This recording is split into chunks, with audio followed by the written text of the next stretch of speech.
Internet, what is up? Well, let's get the business stuff out of the way first here, and let's talk about all the new and exciting things that we're doing on all these other channels. So, what do we got going on? Well, first of all, we got Patreon going on, and we got 3 tiers on our Patreon that you guys should come check out. We've got a lot of cool exclusive content on there. I just wrote a 3-part series, I should say, on the title of it's called Shooting and Killing, which is basically it outlines my experiences in training in the military, training in the civilian world, actually being in situations during deployments where I had to use deadly force to defend myself or defend the lives of my comrades. So it basically talks about the departure in there from how certain training methodologies track from that and the differences between it, and the importance of like using force on force as a tool. So come over to Patreon, check out what we got going on. We're putting together exclusive video content for that. We got 3 tiers over there. We got the $10 tier around the campfire. That gives you access to the channel, gives you access to all my posts, all my written stuff, all cool pictures from deployments, and it gives you better connectivity to me. So it gives you direct message access, which I will definitely answer, and then gives you a free sticker pack. Sticker of the Month Club. We got Sticker of the Month Club going on all 3 tiers. So if you level up from that, level 2 is $25 a month, and it is the team room. And what do you get in the team room? You get the sticker pack, you get live Q&A, and you get a free hoodie, which the free hoodies they're going to get those going here pretty soon, and those should be available not too long. The stickers are going out next week. So for my patrons that have been super, super patient waiting, I'm sorry. Got another delay because the sticker company that I chose didn't get them to me when they said they were going to. They didn't ship on time, and then I left, and I'm going to be on the road for 2 weeks. So otherwise you guys would have them by now. They're sitting in my mailbox. So I got to go home, sort them, get it packed up, get them shipped out to you guys. But yeah, Sticker of the Month Club's a thing. So you're going to receive a sticker pack with like 12 cool stickers that we've designed over here. What does Tier 3 get you? Tier 3 is in the stack, and that gets you an invite to the Summer Symposium, which is going to be a little 3-day weekend. Come out to Jackson Hole, hang out, sit around the campfire, do some training, and do some adventuring. Probably some fly fishing with myself and Cato and our good friend Cam Fields, who's been on the podcast. So we're going to go ahead and do that. So those are the kind of things that we got going over here on Patreon. So swing on over here and check it out. In addition to that, we are putting together the YouTube channels coming along nicely. So we have a bunch of content from that. I think we've got like 4 videos up. Video number 5 is about to drop, and we've got other stuff. There's other videos on there from like other things that I've done in the industry. Some of my time with like Smith Optics. There's a couple YouTube videos of that. Videos of me on Kelsey Sharen's podcast. Our good friend Kelsey from Brass and Unity. We're on her podcast. That's up there. And then all my YouTube videos from my time co-hosting Full Auto Friday with Andy over on Cleared Hot. So all those videos are up on my YouTube channel. Go check it out at Lone Element. Instagram, because they hate us and they deleted us, the new channel's at Lone Element _actual. You can find us on Twitter at Lone Element, and on YouTube at Lone Element. So come over, check us out, say hi. And if you want to shoot us an email, info@loneelement.com. Okay, well that wraps up business portion, and I'm super stoked. I'd like to take a minute to thank Cato for all of his hard work. And he continues to be an amazing part of the team, an amazing part of my life, and my right-hand man. And I can't thank him enough for that. But we officially hit our 1-year mark here on the podcast, and I'm super, super excited about it. So to celebrate the 1-year anniversary of the podcast, I went and did an interview with my good friend, Matt Vincent. Matt, he's an amazing, super dynamic dude. He has been in the YouTube game for a hot minute. He's got a cool YouTube channel. He's got a great podcast, and he is the one that interviewed me like back in 2019, I think, when I was like just getting started and getting interested into podcasting. He's the one that came to visit me and had me on his podcast, and then that kind of lit the fire. And then as luck would have it, later I ran into Andy, and it was an honor and a privilege to be on Cleared Hot for the duration that I was. And I can't thank Andy and Matt enough for those opportunities, because that has gotten me right here, right now, and a year down the road with this. I think this is going to be our 67th episode. So 52 weeks in a year, and we did 67 episodes. So I'm pretty proud of us. I'm super excited to be here. We're going to keep growing this thing. It's largely in part all because of you. And if you're thinking about doing a podcast, get after it. Okay? Don't sit around and don't be me. Okay? Because I wasted probably 3 years thinking about it, wringing my hands about it, deciding whether I would be good enough, deciding whether I wanted to be in the public eye, deciding whether I wanted to be judged and scrutinized on the internet. So if you're thinking about doing it, just do it, people. Just fucking cannonball right into the pool. If you need help on it, you want advice on it, I'm around. Hit me in all of the channels that I just talked about. Shoot me an email. Okay? Hit us in the DMs on Instagram. Say, Brian, I want to start a podcast. What gear do I need? What should I do? What are the do's and don'ts of getting started? What are all the things that I don't know about on the back end that I need to know about? I am here to help people. So in addition to being really good at shit talking, I'm also good at problem solving because it's what I do for a career as a designer. So people, if you need some help, reach out. I'm happy to help you. I want everybody to succeed. As my good friend Matt Vincent says, a rising tide raises all ships. And nothing could be further from the truth. He was super supportive of me. He's an amazing human. He's a go-to guy for me when I need help on something. When I run into a roadblock with like any type of media production or camera setup or whatever, he's the one that turned me on to the podcasting setup that we both are still using to this day. So I can't thank him enough. He's an amazing human. I love him like a brother for sure. And so I hope you guys enjoy the 1-year anniversary podcast episode with me and my good friend, Matt Vincent. Enjoy. I know things are getting tougher when you can't get the top off the bottom of the barrel. Wide open, wrong my future now. It's looking fucking new. All I know is that I don't know. All I know is that I don't know nothing. All I know is that I don't know. All I know is that I don't know. Get this joint together. Yeah. Do you need time to do that? I do not. Okay. I can multitask. You can multitask. I like that. Okay, well, then let's fucking get after it. Man. Let's let it rip. Well, dude, first of all, thank you for being such a fucking fantastic human in my life, dude. Dude, thank you. I mean, that means more than I think any of the other shit I ever hear from anyone does. Like, inspiration, fucking whatever is cool, but, like, I know who I tell that sentence to. Yeah. And, like, I know that feeling it gives me when I'm around people like that, right? Yeah. And so, like, to hear that from someone else really means a lot. That's you to me. Thank you. Just so you know. Yeah. So, yeah, here we are. Thanks for letting me hijack the new, as to soon be rebranded, Not Dead Yet studio. Yeah, it's not bad, right? Dude, I love it. It makes me want to fucking hustle harder to get this set up for me. So, yeah, like, I've spent time in a few studios now, and, like, this, I like this one. Thank you. This one's very, like, it's my speed. Well, I think a lot of guys build their studio, you know, and I've got to be around really cool ones.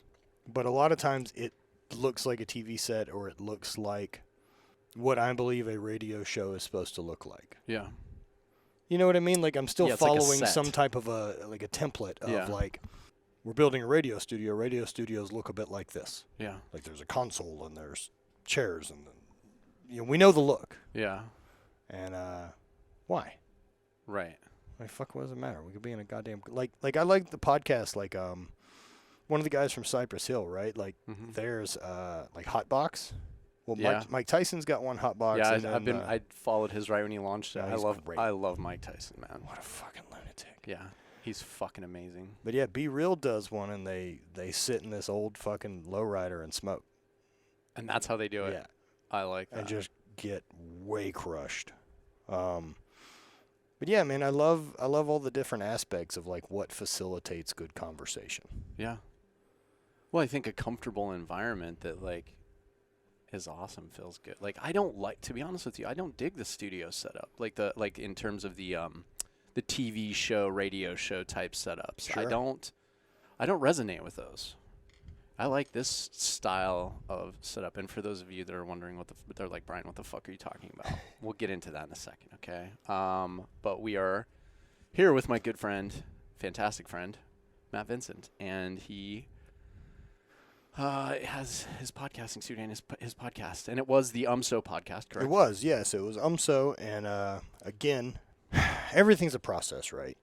You know, like different chapters of it and things change and my life's changed and things aren't the same. And so UMSO has been great, man. I got to run that podcast for 3 years and have conversations with people I wanted to talk to and talk about whatever the fuck I wanted.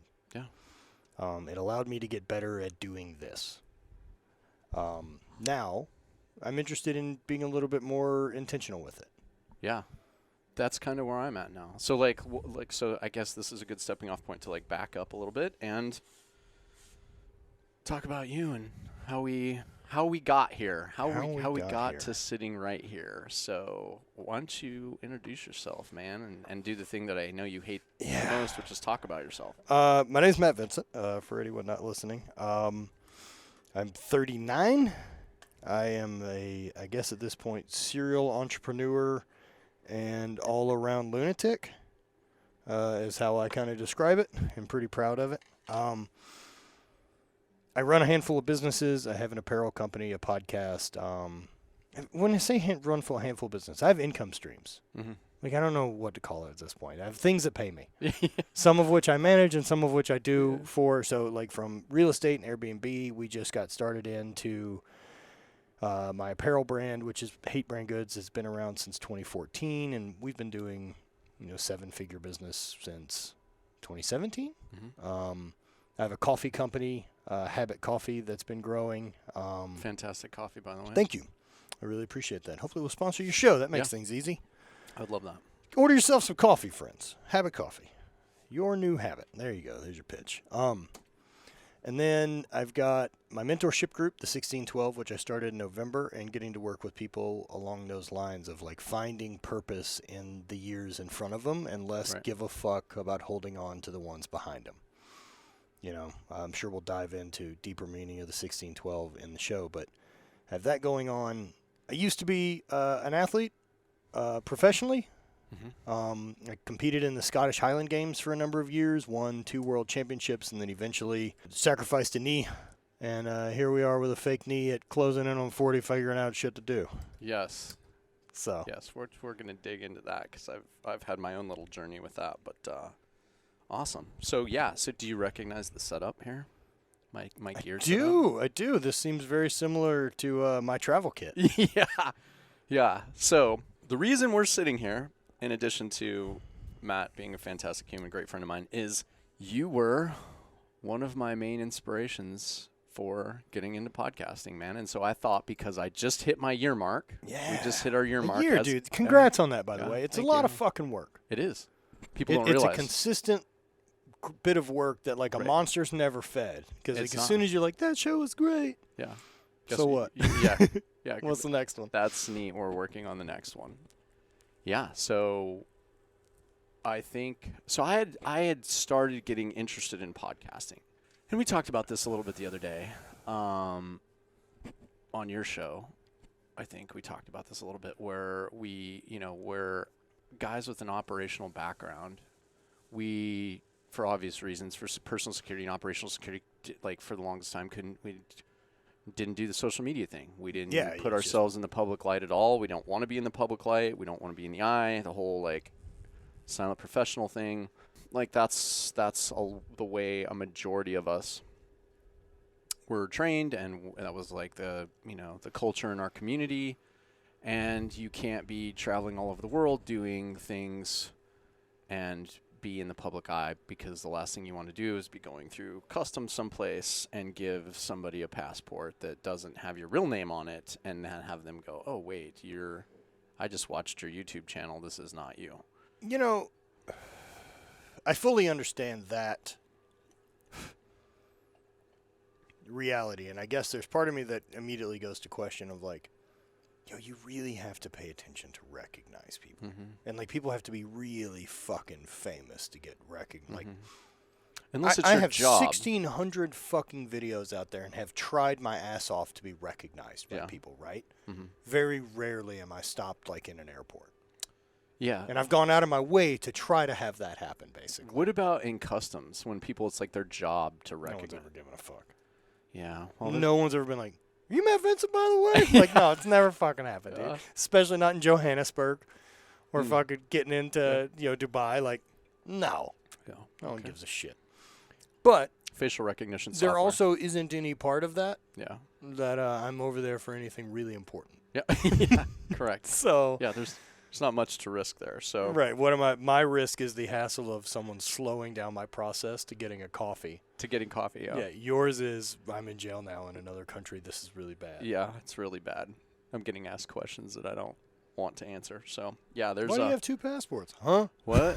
Yeah, correct. So yeah, so for those reasons, like it's not a good idea to be in the public eye, and so a lot of us are resistant to it. And I think I like talked about this a little bit the other day, where I was like, for the longest time, just realistically and completely honestly, I had this idea in my head up until like a couple weeks ago, where I was like, hey, I can always go back to contracting if I want to. I can always go back to the community if I want to. It's like this safety net that you hang on to. And I think you said you had a little bit of that in your past too, where you were like, oh well, I can always go back to sales, or I can always go back to being a bouncer at the strip club, or I can always go back even to all the way that deep, Yeah. right? Like Yeah. like that's what we talked about. That like I still hold some connections to even those guys. Yeah. I'm never going back to bouncing at a Yeah. strip club. Yeah. But I still have fucking like Chad House and fucking 4 other numbers in my phone book that I'm pretty sure still working that game in Baton Rouge. They're Yeah. fucking in for life. Yeah, they're in it for life. And look, I ain't mad at anybody. I've got friends that are in contracting for life. Dude, Yeah. I'm not mad at anybody about it. I like options. Yeah. I don't burn any of those bridges. Like Yeah. I'll just stay being cool. Yeah. Yeah, I But think yeah, there's probably quicker options I could find work if all of my shit, if I woke up tomorrow and for some reason they were all burned to the ground. Yeah, so I have come to the conclusion that it's maybe time to just let go of that and put that down and not worry about it anymore, and completely just move full speed ahead into my public life, since I'm already I'm a year deep in podcasting. I just started a YouTube channel.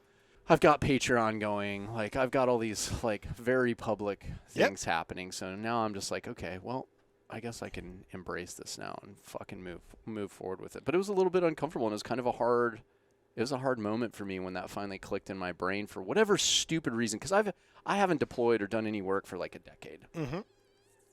A little bit over a decade now. And so I'm like, to still have that floating around in the back of my mind where I was like, oh, I can go back to work, if I can go back to contract if I want to, and then to have the reality set in, mainly thanks to one of my best friends that's still working, where I was asking him questions about the current goings on of the world, and he was talking to me about it, and he's like, look, man, he's like, you were still a viable candidate right up to the point where you decided to start a YouTube channel and and do a podcast, and now you're in the public light. And he's like, with technology is the way it is, you probably will You're too much of a liability. You're too much of a liability. And so after having that very candid conversation, and then thinking about realistically what I want for my life and the direction that I want to go and the things that I want to accomplish, I'm like, that is going backwards. It's very much going backwards. Well, that's not ideal.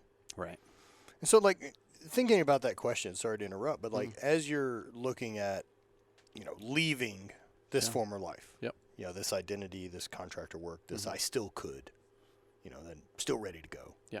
When you became really good at that first career, why did you fully commit to that career and become fucking really good at it? Or was there still some part of you that was like, I don't know, man, I need to hold on to this thing I was doing beforehand? Yeah, no, here's the thing is I was good at it. I did enjoy it. I was fully intending to make it a career. My wife at the time did not choose it. I chose it. She did not. And she, without diving down that shitty little rabbit hole experience like that, she asked me to stop. And I did. And, let my security clearance expire. And realistically, two things happened. One, she asked me to stop and be a dad and be home and do those things, even though she was fucking somebody else way, way, way before she asked me to do that. Sure. That's neither here nor there. Right. Just small, minor details. Well, but that doesn't change any of their possibly being good intentions behind you stopping and being a dad. Correct. Yeah, and I think that you're absolutely right about that. Her being a piece of shit's irrelevant. Yes. So then there was that part, and then there was the part of me doing 9 deployments straight and just slamming into a wall, with my PTSD. Yeah. Which is probably more the bigger issue is I definitely, after 9 deployments in a row, some of them were ultra violent deployments where I'm I don't even know how I lived. If I'm being quite honest, I don't know. I'm lucky that I'm sitting here with no holes in me. So with the PTSD thing, sorry, Yeah. I jump in as the fucking dude. thought rockets come Yes, through. do it. And doing like the 9 deployments back to back, do you get any of like the manifestations of PTSD while you're in combat, like while you're in country, like doing the job, or does it only really show up when you have downtime? Yeah, I mean, I only noticed it when I had downtime. Got it. Because you're in it. Yeah, yeah. And you have to be dialed on, and you have to be on all the time, because when you're outside the fence working, man, like anything could happen at any given moment, and you are working in a career field where if something goes just a little bit wrong, we're not talking about a fucking corrupted audio file or like a fucking bad edit on a fucking YouTube video where you No, can slightly different consequences. yeah, you will lose a leg or an arm or somebody will die. And so it's a bad day, a really bad day if you're not fucking on, if you're not 100 all the time. So you do what it takes to get by. And like, whether that's shoving drugs in your face, like doing whatever you got to do. And what I mean by that is like the times that I noticed towards my last couple deployments where I was like, we had our camp get rocketed and it hit the overflow at the medical cache and killed a bunch of our partner force people that they had in the overflow and blew them in chunks, and of course set a bunch of shit on fire. And so our team was like back, and we weren't out on target. So myself and my medic and the rest of us that had some TCCC and like our team medic and that had some trauma experience ran to the hospital and like started digging in and helping with that. And for whatever reason, like that situation rattled me really bad. I'd been in so much other shit that was like a lot hairier and a lot more life and death than that, because it was the aftermath, you know, running over there and seeing like things on fire, helping put out fires with fire extinguishers, and the base fire department's there, and like everybody scrambling around in the midst of like blood and guts and body parts. Fuck.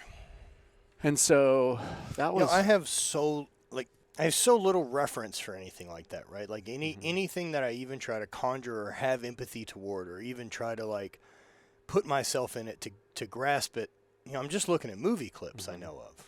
Like I have no concept of the reality of that level of shit's fucked. Yeah, it's a surreal experience. And then that, you know, depending on the frequency and the level, like will leave a mark on you.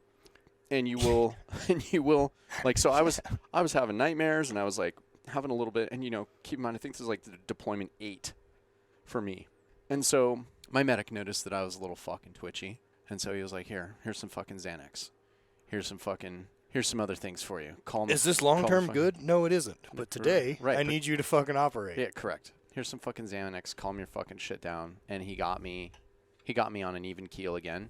And that was the Band-Aid that I needed to get through the rest of that deployment. And then I got through deployment number 9. And deployment number 9 was fucking rowdy as well. And so I was just like, realized at that point that I was done. The end of deployment number 9, I was just like wrung the fuck out. And I was like, this is done. I need to be done. I need to fucking be done with this. And then right coincidentally, coming home from that is when my wife at the time was like, you're a fucking train wreck. I need you to be done, and I need you to show up, and I need you to be a dad, and I'm tired of fucking doing this by myself. Perfect. And you know what? To her credit, she was fucking absolutely right. Yeah. She was right. Now, am I stoked that she decided to do some fucking sport dick riding while I was fucking out of the country? You know, with that said, like, I mean, but there's got to be some ownership for that too, right? Like, you're gone a lot. Mm-hmm. Like, I mean, you're admitting to me as well that, look, I can't imagine during those deployments, other than providing. Yeah. How's the rest of you being a great partner? Yeah, pretty much our whole relationship, except for like the first year of it. We were together for 10 years and dated for 3 years, engaged for 6 months, married for 7 years. And I would say out of that time frame, I was gone 8 to 10 months out. I mean, the first year, after our first year, going into our second year, I reenlisted. That was when 9/11 happened, and I reenlisted. I was gone for 11 months that year. I think she saw me for maybe 22 days that year. Oh, man. So we're talking about, and there's fucking badass wives out there that will fucking do Ride it. or die, dude. Yeah, for sure. Do it. She just couldn't. I mean, same as husbands, right? Yeah. Like they're saying, there's partners out there that get it, Yeah. and can manage to And can do carry it, that yeah. thing. Yep. She could not. And looking back, like that's a fucking tough ask of a human being. Like now, God damn, dude, yeah. having the experience of now, like, and the maturity of like looking back on my journey Like that's a hard ask of a human being. It's a huge ask, yeah. right? And then I need you to be alone at least like 8 to 10 months out of every year. And then let's run back at her history and see what skills put her in the position to handle that. Yeah. Does she come with a bunch of resources that are surrounding her with, yeah, we got you. We'll make it through this as a tribe and a community, or is she stuck a fucking alone? Yeah.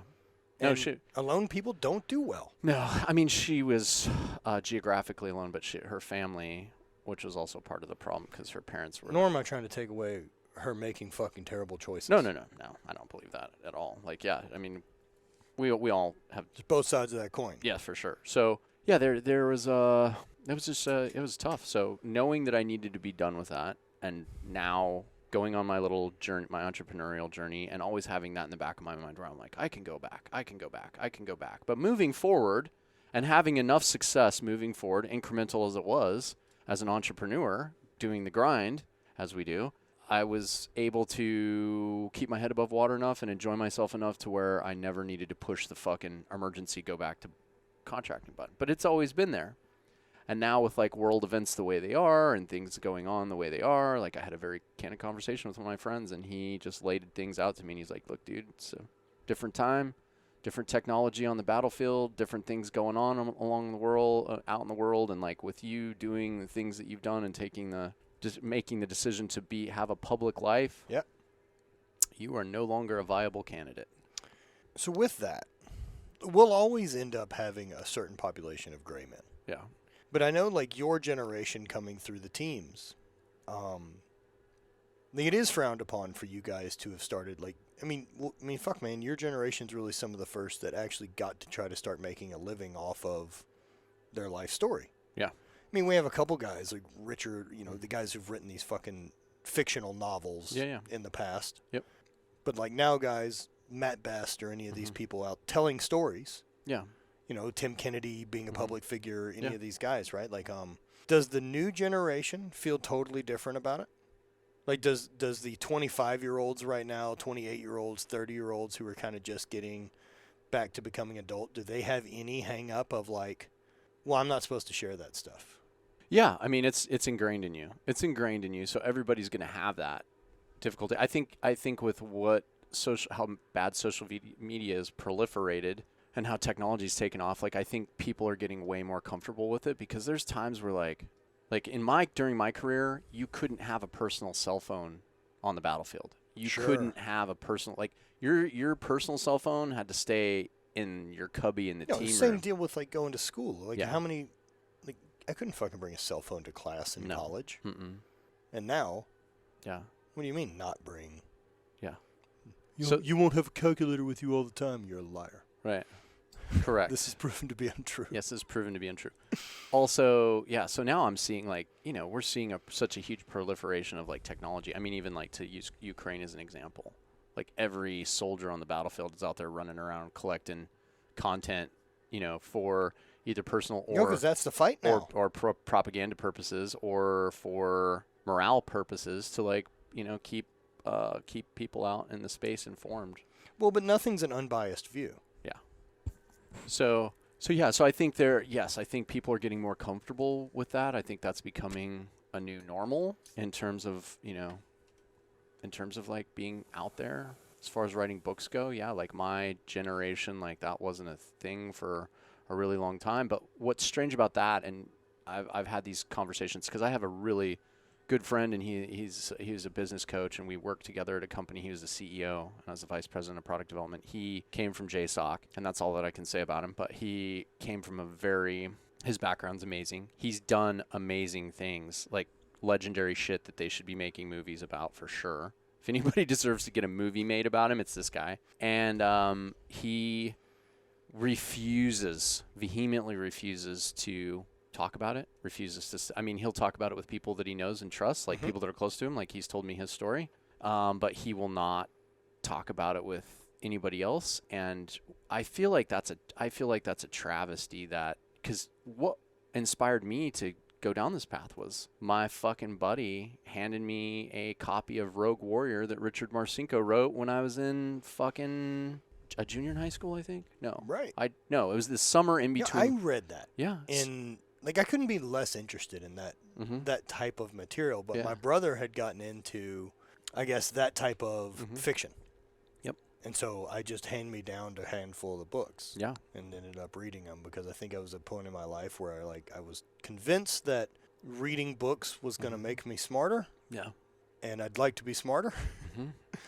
And I think I was convinced that, like, well, if people see me as a book reader, then I'm a smarter person. Then you're a smarter person. Meanwhile, I'm basically there with the upside-down fucking book, Yeah. looking around with, like, leather-patched elbows. Yeah, you've got the you've got your polo shirt on, but you've got the Hustler magazine. Dude, that's my entire fucking life. Yeah, got the Hustler magazine like folded up in like in the book. I like. But now with this guy, you're talking about like sharing his stories, right? And you possibly, maybe you missed that inspiration because that guy doesn't share his story. Right. Well, I'm talking about like future generations. What motivated me to want to join and want to serve and go down this track was getting handed that book and it just like opening a whole new door for me.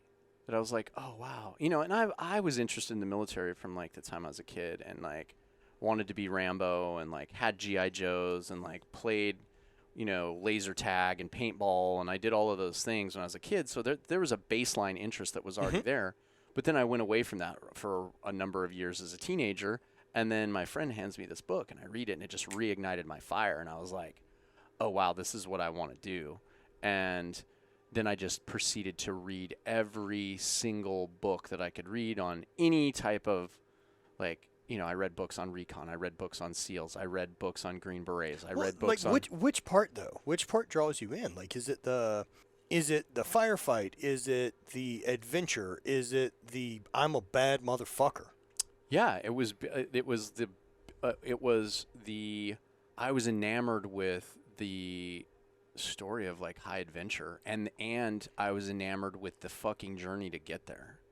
Like, cause every one of these books, better be. Yeah, every one of these books was like, here's you how fucking better be. There's no way to have adventures without that part. Yeah, without getting your fucking balls crushed. Yeah, so there was this.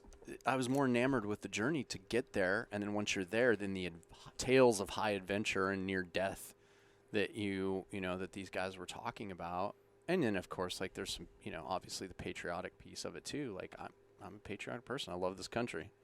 As crazy and as fucked up as people might think it is sometimes, like we're still the best place. We're still one of the freest places on the planet, and I think that's becoming less true. I agree with you. And that's a bummer. It is a bummer. I also don't know that I think most people in our country have an honest viewpoint to be able to make that assessment. Right. Because there aren't any really measurable metrics that prove any of those things as far as world scale based on number of incarcerated citizens, number of fucking murders. Right. Like, I'm not saying we're the worst, but to say the best is a fucking tricky one. Right. And, I fucking love it here. I love America.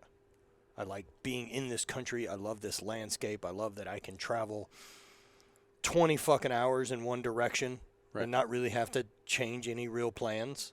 No, you don't. Yeah. I love it. Yeah. I love the freedom that comes with this country because of the landscape of it, because of the vastness of it, because of the way we're set up.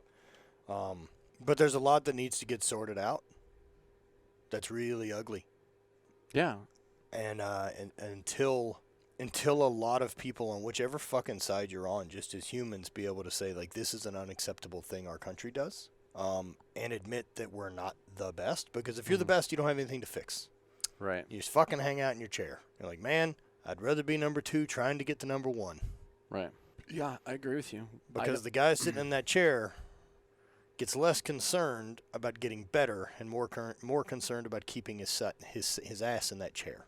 Yeah, I think until the people of this country get to the point where they realize, I don't know how it's ever going to happen, because we're already so far down the road with like how bad social media has been used as a tool to polarize people, how bad it is realistically, the bad actors, the manipulation that's going on, the fucking agendas, the political agenda on both sides of the aisle, that just they're more interested in shoving their dick and their political ideology in the other side's mouth and getting away with it than they are about the common greater good and realizing, like, hey, we're all Americans. We all have different viewpoints. That's the beauty of America.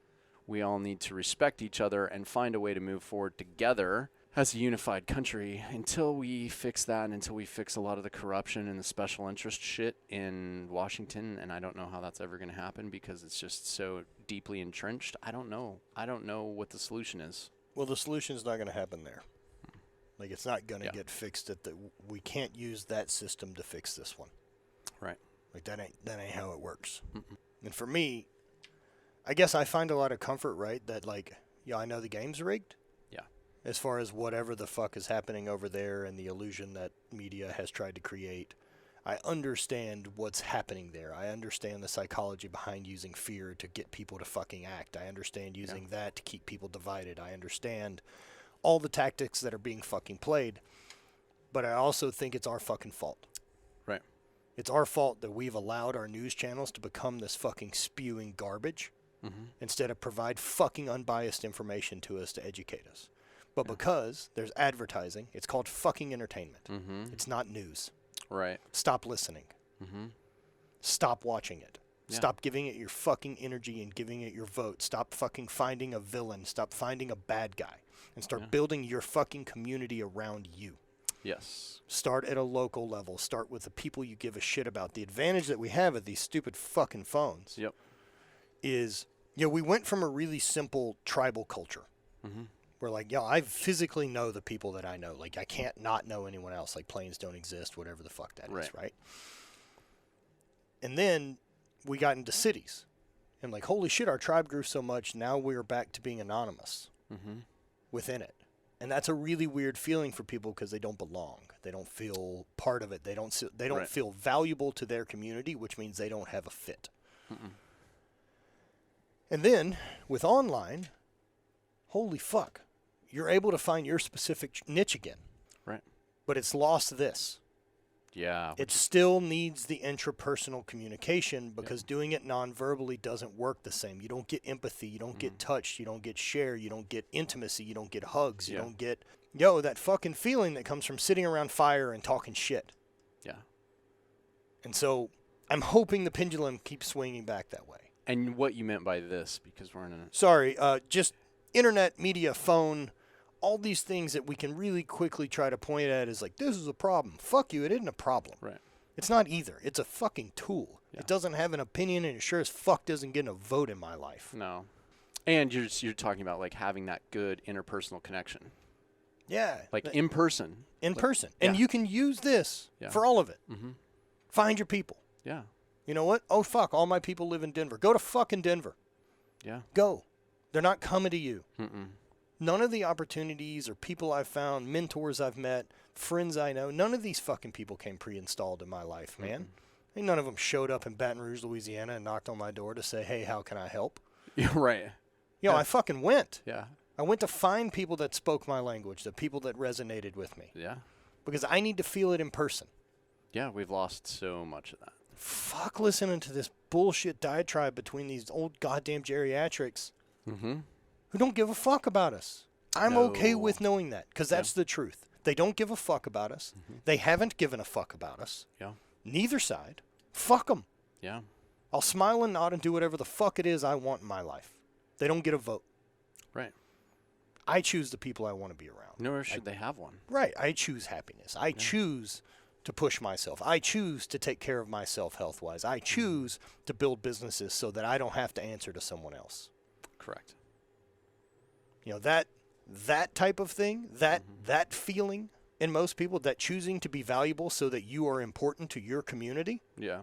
Instead of, I hope my community takes care of me.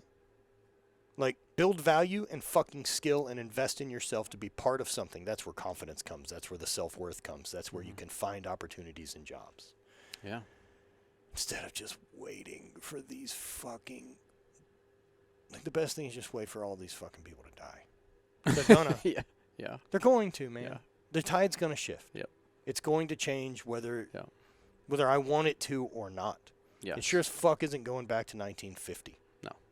Like, we're not going back to that era of what make-believe I think people have nostalgia for the United States of kids throwing baseballs in the front yard and fucking other things like that. Like, meanwhile, we won't talk about other fucking citizens being hosed in streets and dogs fucking lit on them. Yeah, correct. Yeah. Yeah. We're not going to talk about home violence or fucking anything like Mm-hmm. that or alcoholism or... No, it's fucking... Dip, fucking... Yeah. The cleavers. Yes, it is. They want to get back to that. Well, it ain't coming back, man. Yeah, no.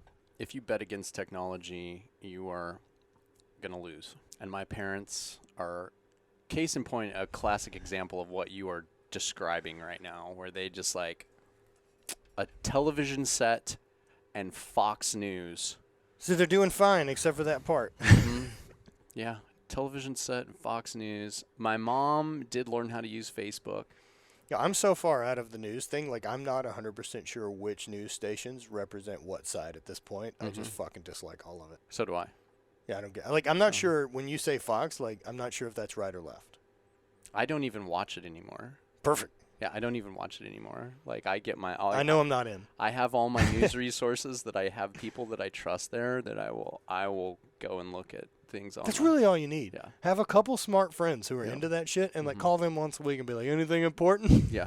Nope. Sounds good. Yeah, I have my friends that are like super like non-mainstream news people that just like that's what they do.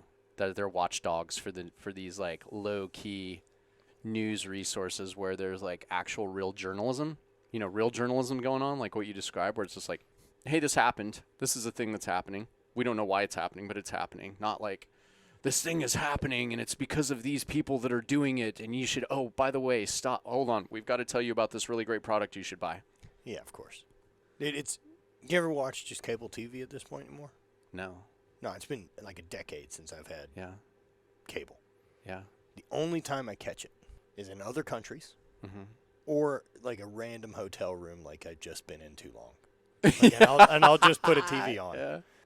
And man, it seems like such a fucking fantasy world when I see what's going on, because to watch a show on TV and be like, the most popular show we have on fucking TV is CSI at this point. I think it's like one of the highest rated shows of fucking ever. And look, people fucking love it, dude. Why? Because they have laid out a plot. And it's exact same every fucking episode. They're gonna solve the case. Yeah, right. Yeah, right. None of these main characters are gonna die. Yeah. They're on contract. Yep. Like, Correct. you know what I mean? Like, there's an Act 1, there's a fucking Act 2, Act 3.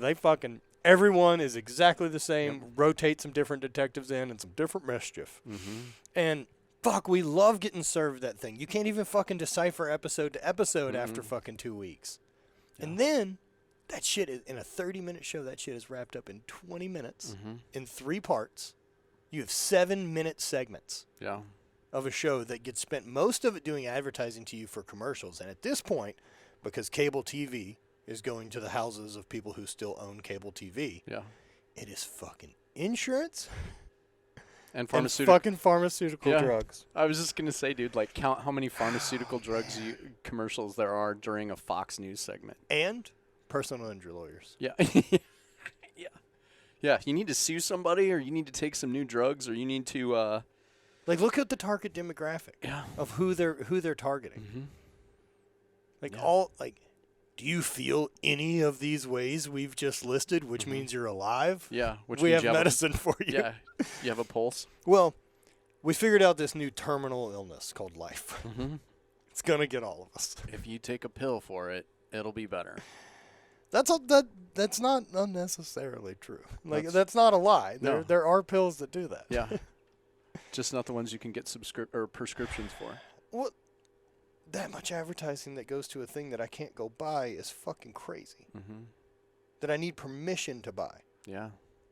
That involves another visit for someone else to get paid for me to go get. Yeah, some middleman shit. I'd like more awareness to see that as what it is. And be like, oh. Because they can't want great things for us and treat us this way. No. You don't get both sides of that. So, like, just listen to the fucking data. I'm sorry, it's a bummer that they don't give a shit about us. But it's really freeing once you realize they don't. Yeah. And, anyone other than you, fucking anyone other than you, doesn't give a shit about your dreams. Correct.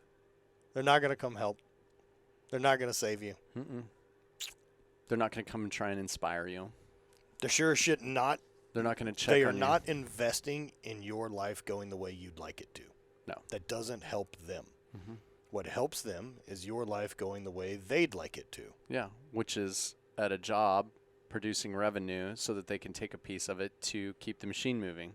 And convince you that you should buy newer, bigger things at the place that you don't spend any time at because you're at a job. Right.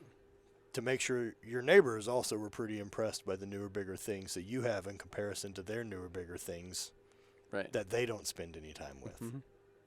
Yeah. I've got friends that fucking spend money and buy bullshit. So do I. I had just had a conversation with my friend the other day who lives in Wyoming and has a boat. No. And I'm like, Well, there's lakes, yeah, allegedly. there are lakes. There's some gorgeous lakes Yeah. there. But I'm like, okay. I'm like, bro, how much did you buy this boat? $110,000. $110,000 boat. I'm like, okay, let's figure this out. So it's snowy. The lake is frozen over 8.5 months of the year here. I was like, do you work during the summertime? Oh, yeah. Oh, how many days a week do you work? Oh, man, 5, sometimes 6 days. I was like, okay, so when do you use your $110,000 boat that 9 months out of the year has a cover over it and is sitting on the side of your house? Yeah, but I have a boat. With snow on it. I mean, he keeps it covered. He does take care of it, but like he spent $110,000 on this thing so that it could sit on the side of his house 9 months out of the year. And then he works 5 or 6 days a week during the summertime. So he literally has, and I was One like, day a week at best. right. And I was like, how many days last summer did you take that boat out? And he just like, oh, well, and he tried to change the subject. And I was like, no, you didn't answer my, how many days did you take that boat out? And he was like, 4. So he spent $110,000 to have something that sits on the side of his house that he uses, count them, folks, 4 days a year. It's an expensive per-use hobby. Yeah. Look, I'm all for buying a boat, That's but I'd like to spend 200 fucking days on that boat. you spent $25,000 for those 4 days, Yeah. essentially. Yeah, or whatever the note. Yeah, exactly. There's a way to calculate that. And I think Yeah. about that too. Like, I think about what my per-use tax is, essentially, on expensive things. Like my truck. My truck's a fucking ridiculous build of a thing that I've completely uncompromised on. It's a... The Fundra's amazing. Yeah, Tundra, which now has a 50-gallon fuel tank and a fridge in the back and all the stuff for our camping. We have a really nice roof tent. Your overland setup is fucking great. It's very fun. Yeah. But you've used the fuck out of it, too. Yeah, dude. I've driven lived in like, it. Yeah, we did 8 weeks. Yeah. Out of it, one summer we did a month. The summer after, like, I've spent at least 8 weeks in it a year since we've built it. Yeah. And like, great fucking use. I've been to some of my favorite places on earth because I had that tool to get there. Yeah. And some of my favorite memories with some of my favorite people. Like, that's why I invested in that thing. I don't give a fuck if people think I own a cool truck. Like, Yeah. that thing's a tool, man. Like, It that's is. my spaceship. People thinking I own a cool truck's a nice benefit. It is a benefit, But but it's not. I don't want to identify as a guy who owns a cool truck. I'm a guy who wants to go do cool shit. Right. I'm in the same boat. Yeah. I've seen your buddy, right? Does he want to be a boat owner or someone who likes using a fucking boat? I think he likes to be somebody that Yeah, to that be owns a boat. nothing wrong with that. Yeah. Just know that that's what the motivation is. Maybe just Yeah. buy a canoe. Right. Correct. You're a boater, sir. I know. He likes to get out there 4 days of summer, blast his hip-hop music, and do some wake surfing Right on. for one day. And look, I'm not here to tell him that's wrong. Yeah, no. I just like questioning. Motivations. Yeah, that's it. Yeah. And as long as he's aware or stoked, right on, man. He's hilarious. He's a great dude. He was like, let's not have this conversation in front of my wife, okay? Perfect. Fuck. Okay, deal. That's a good point. It's a deal. Okay, deal. I won't bring this up in front of your wife because it may cause you to get divorced. Yeah, because none of this makes sense. Yeah, and But he started laughing his ass off. We had a good time with it. It was a fun conversation, but it did open his eyes a little bit. He's like, "Fuck, man, I didn't even think about it like that." Most people don't. Most people don't look at like what they're trading. So I can't help but look at things that way. Me either. And so I assume that that's most people's. Per view. Yeah. It's not. No. No, most people don't look at life according to that lens at all.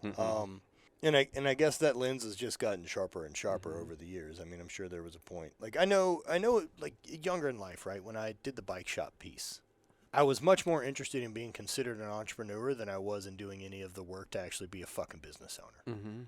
And it failed. Shocker. Yeah. And like how that has shifted side to side of like what percentage it is I want to be thought of as this, and what part of me wants to do the work it takes to be that thing. Hopefully my interest typically stays on the wants to do the work part to be that thing. Right. Because the other side's fake. Yeah. Well, there's a lot. It was super trendy as of late to just tell people, oh, I'm an entrepreneur. I was way more interested in telling people I was an entrepreneur at 22 years old and really confident to say it.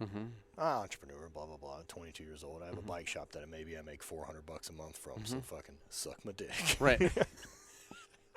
Meanwhile, now at 39 and I don't whatever number of things I'm involved in, I fucking hate that term. So do I. Because of an association with old me. Yes. Of that guy. I don't want to be anything around like 22-year-old me or someone who feels those things. Correct. Like, ugh. I'd just rather tell you I'm unemployed. Yeah. I'm unemployed. I'm unemployed. What do you do? I don't know. Self-employed. Yeah. What do you do? Fuck if I know at this point, man. Yeah. It's weird. It is. We had this conversation. Dude. It is weird.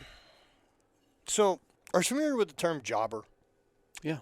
Like, as far as wrestling goes? Okay. Like, that's kind of how I feel most of the time about my life. Yeah.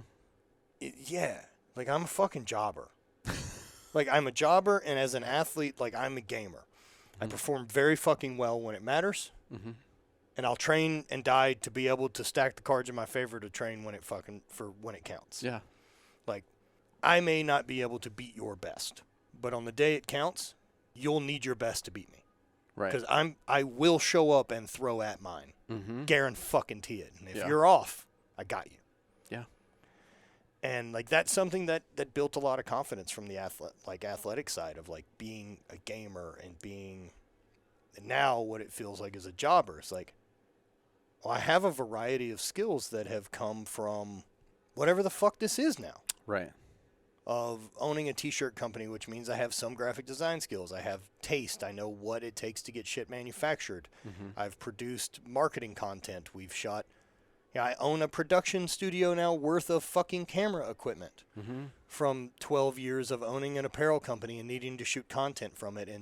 8 years in an apparel company and 12 years of doing YouTube videos and figuring out how to edit and teaching myself all this. I didn't go to school for fucking any of this. I have a general studies degree from LSU, which, just to be clear, it's like a minor in English, a minor in psychology, and a minor in psychology. Yeah, this is how important it is. Psychology, English, and mass communications. Okay. Right? I essentially went long enough that they were like, here's a degree. You don't have to come anymore. You don't have to come back here. Here's a piece of paper. Best of luck. Don't try to be a doctor. Yeah. Yeah, right. It's not for you. It's not for you. So you went to YouTube University. Yeah. And fucking taught myself all of it.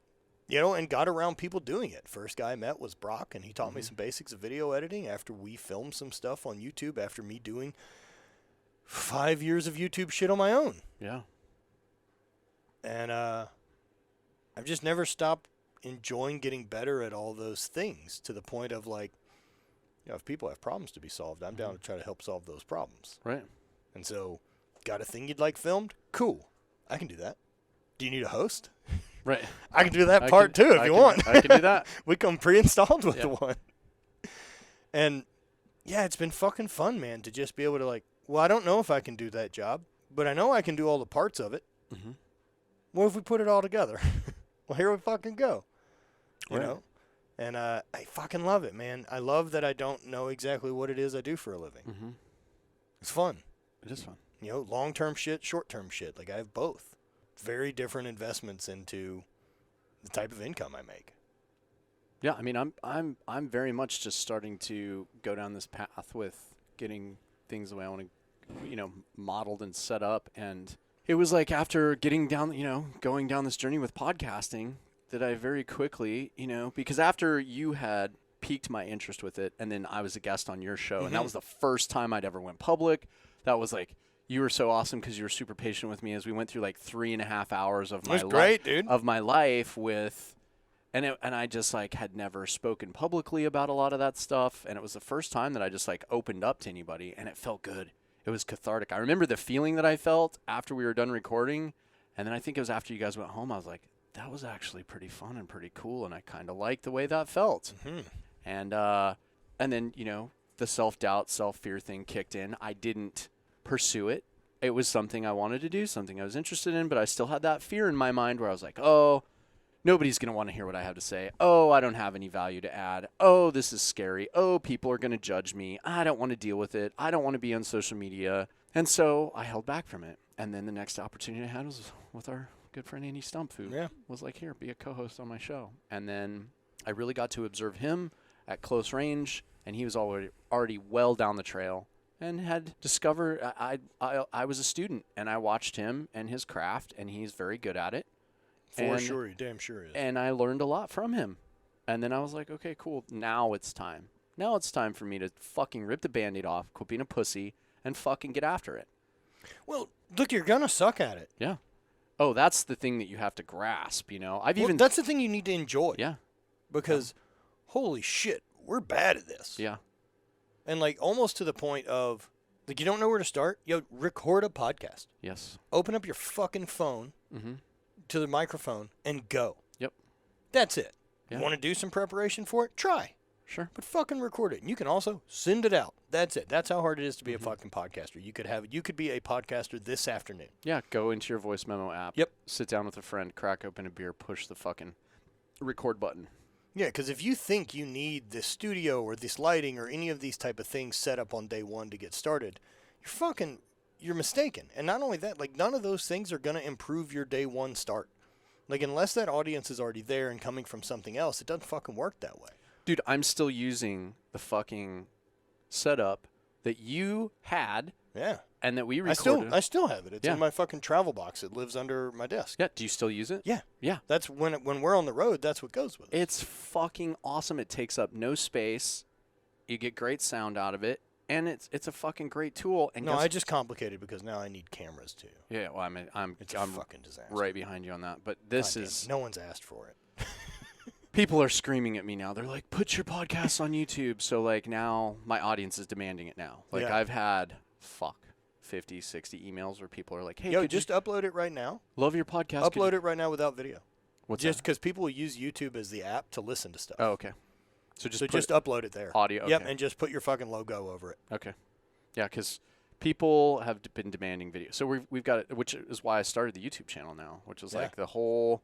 I'm like 4 videos deep, but it's funny when you're like, you're going to suck at it. I say that on my video. I'm like, okay, people, you guys asked for it. Here we are. It's like it's on my intro to the channel video where I'm like, hey, here we are. You guys asked for it. You want it. We're going to do it. We're going to suck at it. And please enjoy the journey with us. Well, like, but for every week when I talk to, like, my group with the 1612, like, the first thing I lead off with is, like, just a heads up, I'm a fucking idiot. Yeah. Yeah, full transparency. Like, let me be clear who we've all decided to listen to. Yeah. I'm a fucking idiot. Right. What I am is hardworking, and I typically try not to make the same mistakes more than once. And that usually will get you far in life. I will happily share any information I've acquired along the way to help your journey be less shit. Yeah. Well, it's one of the reasons why I love you as a human being, dude, because you said one of the most impactful things to me that I'd never heard any human say until it came out of your mouth, surprisingly, was a rising tide raises all ships. And the reason you said that to me was because I was like, I was a little bit hesitant for whatever reason to like ask you. I think it was about the podcasting gear. I think I got a hold of you. And I was like it's some secret I invented. Yes. And I was like, hey, man, I don't want to like, do you mind sharing like what gear you were using when you were over at my place and that we recorded on? And you were like, absolutely, man. And you like sent me all the links and you sent me pictures of everything and what everything was. And then like, I think you even sent me a couple links on Amazon, which is where I bought the shit. And I was like, hey, man, I can't tell you how much I appreciate you sharing that with me. And you were like, yeah, man, no problem. Rising tide raises all ships. And I was like, that was a moment where I was like, well, that's a pretty simple look at like operating out of scarcity or abundance, right? Mm-hmm. The scarcity idea is that like I'm going to respond with like, no, you got to figure out your own kit. Like that's part of the fucking come up. Right. And that attitude exists. Of course it does. It's out there. And I know it does. It's just fucking lame. And it's prevalent in my community where I came from. It's prevalent in most communities. Yeah. That people think the hardships you came up with, everyone needs to also experience on their thing. Correct. And if we want people to get better, we have to shortcut some of that. Mm-hmm. Like if we want society to get better, the next group needs some shortcuts. And just fucking heads up, all that information exists. Yeah. None of it's hard to find. Mm-hmm. So someone asking, like you asking me, hey, what's your podcast setup? Yeah. There's 100 million YouTube videos giving ideas of podcast setups. Yep. It's not like figuring out your podcast setup is a fucking mystery. The only thing I'm accomplishing is being a dick, but not telling you. Right. And those people exist and they're out there. If you have the ability to make a fucking great show that surpasses mine, right, that has nothing to do with the fact that I told you how to use equipment. You did a better job. Right. There's a thing you have that I clearly don't, and it ain't that. It ain't the fucking Zoom. Right. It's not the H6. That isn't what's making your podcast great or shitty, so I don't care. Right. Like, that's not important information to share with you. Right. Like, you... So, yeah, living in more of the abundance, right? That, like, well, my friend doing better makes his life better, which makes my life better. Like, why would somehow something getting better for my friend make my life worse? Like, it's not taken away from mine. It's adding to. Yeah. But there's those people out there. I've had those people in my life that are like, I got a secret game, and you ask them and they get all fucking, pissy about it. It's not real. Or they're worried that you will do what you just described, which is surpass them at something that you maybe you're idolizing them about. And you're like, oh my God, you're this fucking amazing like PRS shooter and you're this gunsmith and you're all these things. And you start digging into them and asking them questions. Well, turns out they're not doing their own gunsmithing work. They're taking it to their neighbor's house, and he's doing the work on it. Yeah, I mean, look, a perfect example of this is Nick Kumalatsos. Yeah. Right, Nick kind of got into the YouTube thing after I did. Yeah. And we hit it off and traveled a bit together and did some stuff. And, man, we called each other. We were on the phone probably 3 or 4 days a week just fucking nerding out about camera gear and editing shit. And, like, we're both just in it. Yeah. And, his channel blew up. Blew up and fucking flew fucking past mine with some 200,000 plus people now subscribed and telling stories and doing. He's fucking incredible at it. Yeah, he's doing great. And I'm not bitter about any of that. I got to be some part of that success. Right. That doesn't take away from mine. It adds to it. It doesn't show what my channel isn't because mine's still sitting at 40K. Yeah, he did the same thing to me. Like when we met, I think in 2012 at SHOT Show. He was picking my brain on like business and entrepreneurial stuff and asking me questions about product development and asking me questions about marketing, doing all this stuff. And then he just fucking took it to another level, man. And he eclipsed me fucking quickly. And dude, now he's super successful. He's he's running 7 companies or something like that. Yeah, he's doing a very similar shit to me. Yeah, he's fucking crushing. So good for him, man. And then like there's no hard feelings about that. I'm not like, oh, I fucking gave him all my secrets, and now he's super successful. So Yeah, like, if your secrets don't work for you. right. Also, Correct. it's a fucking marketing game. Yeah. Like the game's marketing. The game is network. The game is meet people. The game is, be valuable. Yeah. Right? Like, it really does come down to that. Like, can you be valuable to people, whether that's in fucking audio form or video form or into friends who have podcasts because I'm valuable because I can provide a good conversation. Yeah. I didn't realize I had value until I started doing this, and then people started blowing me up, and they're like asking me questions about this and asking me questions about that, and like life stuff and gear stuff and travel stuff and leadership stuff, and like I've got this situation at work. What should I do? And as the more that proliferated, the more I realized, oh shit, I do have value. Because for the longest time, like that was the voice in the back of my head is like, what the fuck are you going to talk about if you have a podcast? What value are you bringing to the table? You used to run around with a fucking man dress on in the mountains of Afghanistan. Nobody fucking gives a fuck. How are you going to help anybody? And I fucking had to fucking deal with that little voice in the back of my head and then like look at what people were just relentlessly still doing it, still coming to me. Don't be fooled, people. My little fucking 800 followers on Instagram because my page got deleted. I deal with people and it's not just here in our country. It's like all over the world. Like I have followers in the UK. I have followers in South Africa. Shout out, Soria. You're fucking awesome. I have people in Norway. I have people in Australia, people in Canada, like all over the fucking world. And these people like reach out to me on a regular basis. They're like, hey, what's up? Got this question for you. Can I get some of your time real quick? Yeah.